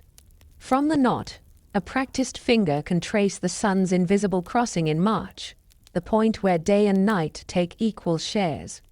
Greek astronomers discovered that this gate slips through the constellations by slow degrees across long centuries. In their own age, the vernal passage sat among the fishes, so calendars and rites took their cue from this tract of sky. and the name of the old first point of Aries lived on paper, while the event itself had drifted into Pisces. Hipparchus set the rule with observations that matched and defied memory at once. The sky keeps its shapes. The frame moves. Hellenistic star lists placed the main lamps and then filled the figure with humbler lights that farmers and sailors come to trust more than bravura. Beta, at the mouth of a fish, carries a name that says so in clear words. Fum al-Samaka, the fish's mouth. Eta holds titles that wandered across ages and outlived dynasties. Alferg in some ledgers, Kulat Nunu in others. A memory of buckets and cords and water drawn from depth. Between these points lies the faint smudge of a distant spiral that later catalogues number among their trophies. A breath of soft radiance that appears on high mountain nights when the air has the clarity of cold stone. Men without instruments learned different trophies here. They learned roots. From Alresha, they walked their eyes along the ecliptic to the bright head of Aries at Hamal, and used that line to teach boys the path of the sun, the order of months, the reason fields stir when frogs begin their drumming in canals. Pilots who ran coasts in the dark pressed the same lesson into their bodies. Find the knot. Hold the thread. Lift to the next torch. On seas that test nerve and memory. That is how you bring a hull to a river mouth at dawn, with your crew still ready to row. The sign carried meanings that households could use. In late winter markets, the fish tables crowd the lane with bright scales and quick hands. Nets hang under eaves and take the thin Sunday. Boys thread new cord through cork floats, while elders talk about tides and the luck of the week. Women carry salt in baskets and check jars for leaks. Priests mark the evening when the equal day approaches by rinsing altar corners with water poured in narrow lines. City fathers read out promissory notes that come due at spring planting, then fold mercy into the sums when a river has run high and left silt in doorways. Across the same weeks, the planets step through Pisces as if they were travelers using a ferry. Jupiter, whom the schools gave lordship here, sometimes rules this reach with beneficent pace. Venus finds honor here as an exalted guest in the books of the astrologers, and brightens an evening so completely that even those who do not care for rules look up and speak her name. The sky and the hand work together during these passages. An omen for the cautious is simply a pattern made visible. Men nets before the shoals arrive, turn soil while the water still sits in the furrows. Launch coasting runs under a moon that will give you a line to steer by until the river mouth opens. Art kept the pair and the cord wherever people needed to be reminded that bonds carry bodies through fast water. Pompeian floors show two fish with a band between them among grapes and dolphins and anchors. A domestic sea that glows when morning light enters a triclinium. Lamps cast the same outline in warm clay over the mouths of oil and send it into rooms where winter gatherings last longer than wisdom suggests. In late antique synagogues and churches, a full wheel of zodiac signs circles a central figure, and Pisces rests in its place, with the ribbon drawn true, a meeting of older skycraft and newer faith that says more about seasons than about quarrels. Coins from busy harbors show a single fish arched over legends of safe voyages and fair measures, the kind of small metal sermon that passes from palm to palm faster than proclamations read aloud in a forum. The image enters habit and stays there. A mother teaching a child to tie a cord does not point to the sky, yet the knot bears a name that any star reader would recognize. Season closes its hand around the figure as winter leans toward release. The rains ease by inches. Hills show a first green that spreads like spilled dye. Carts begin to move inland with saltfish for towns that have waited through hard months. Plows bite in ground that smokes at sunrise. On still evenings, you can hear water run under street grates and count how often it pools and falls. Above that sound, the fishes hold their places. The western loop hangs over a horizon with a color like pewter. The eastern head reaches toward the chain of Andromeda, where the great stories of rescue and return take their turns as spring deepens. Between the two bodies, the line stays drawn. Alresha keeps the knot. That single point carries a lesson that farmers and pilots and magistrates have all used in years that demanded endurance. Tie the lives that must not be separated. Keep the thread visible. Move with the current when the bank gives way, and climb out together when the bend allows it. When the sun finally steps through the vernal gate and day outgrows night, the two fishes drift a little lower each evening and cede the ceiling to the ram who has waited beyond the line. The river still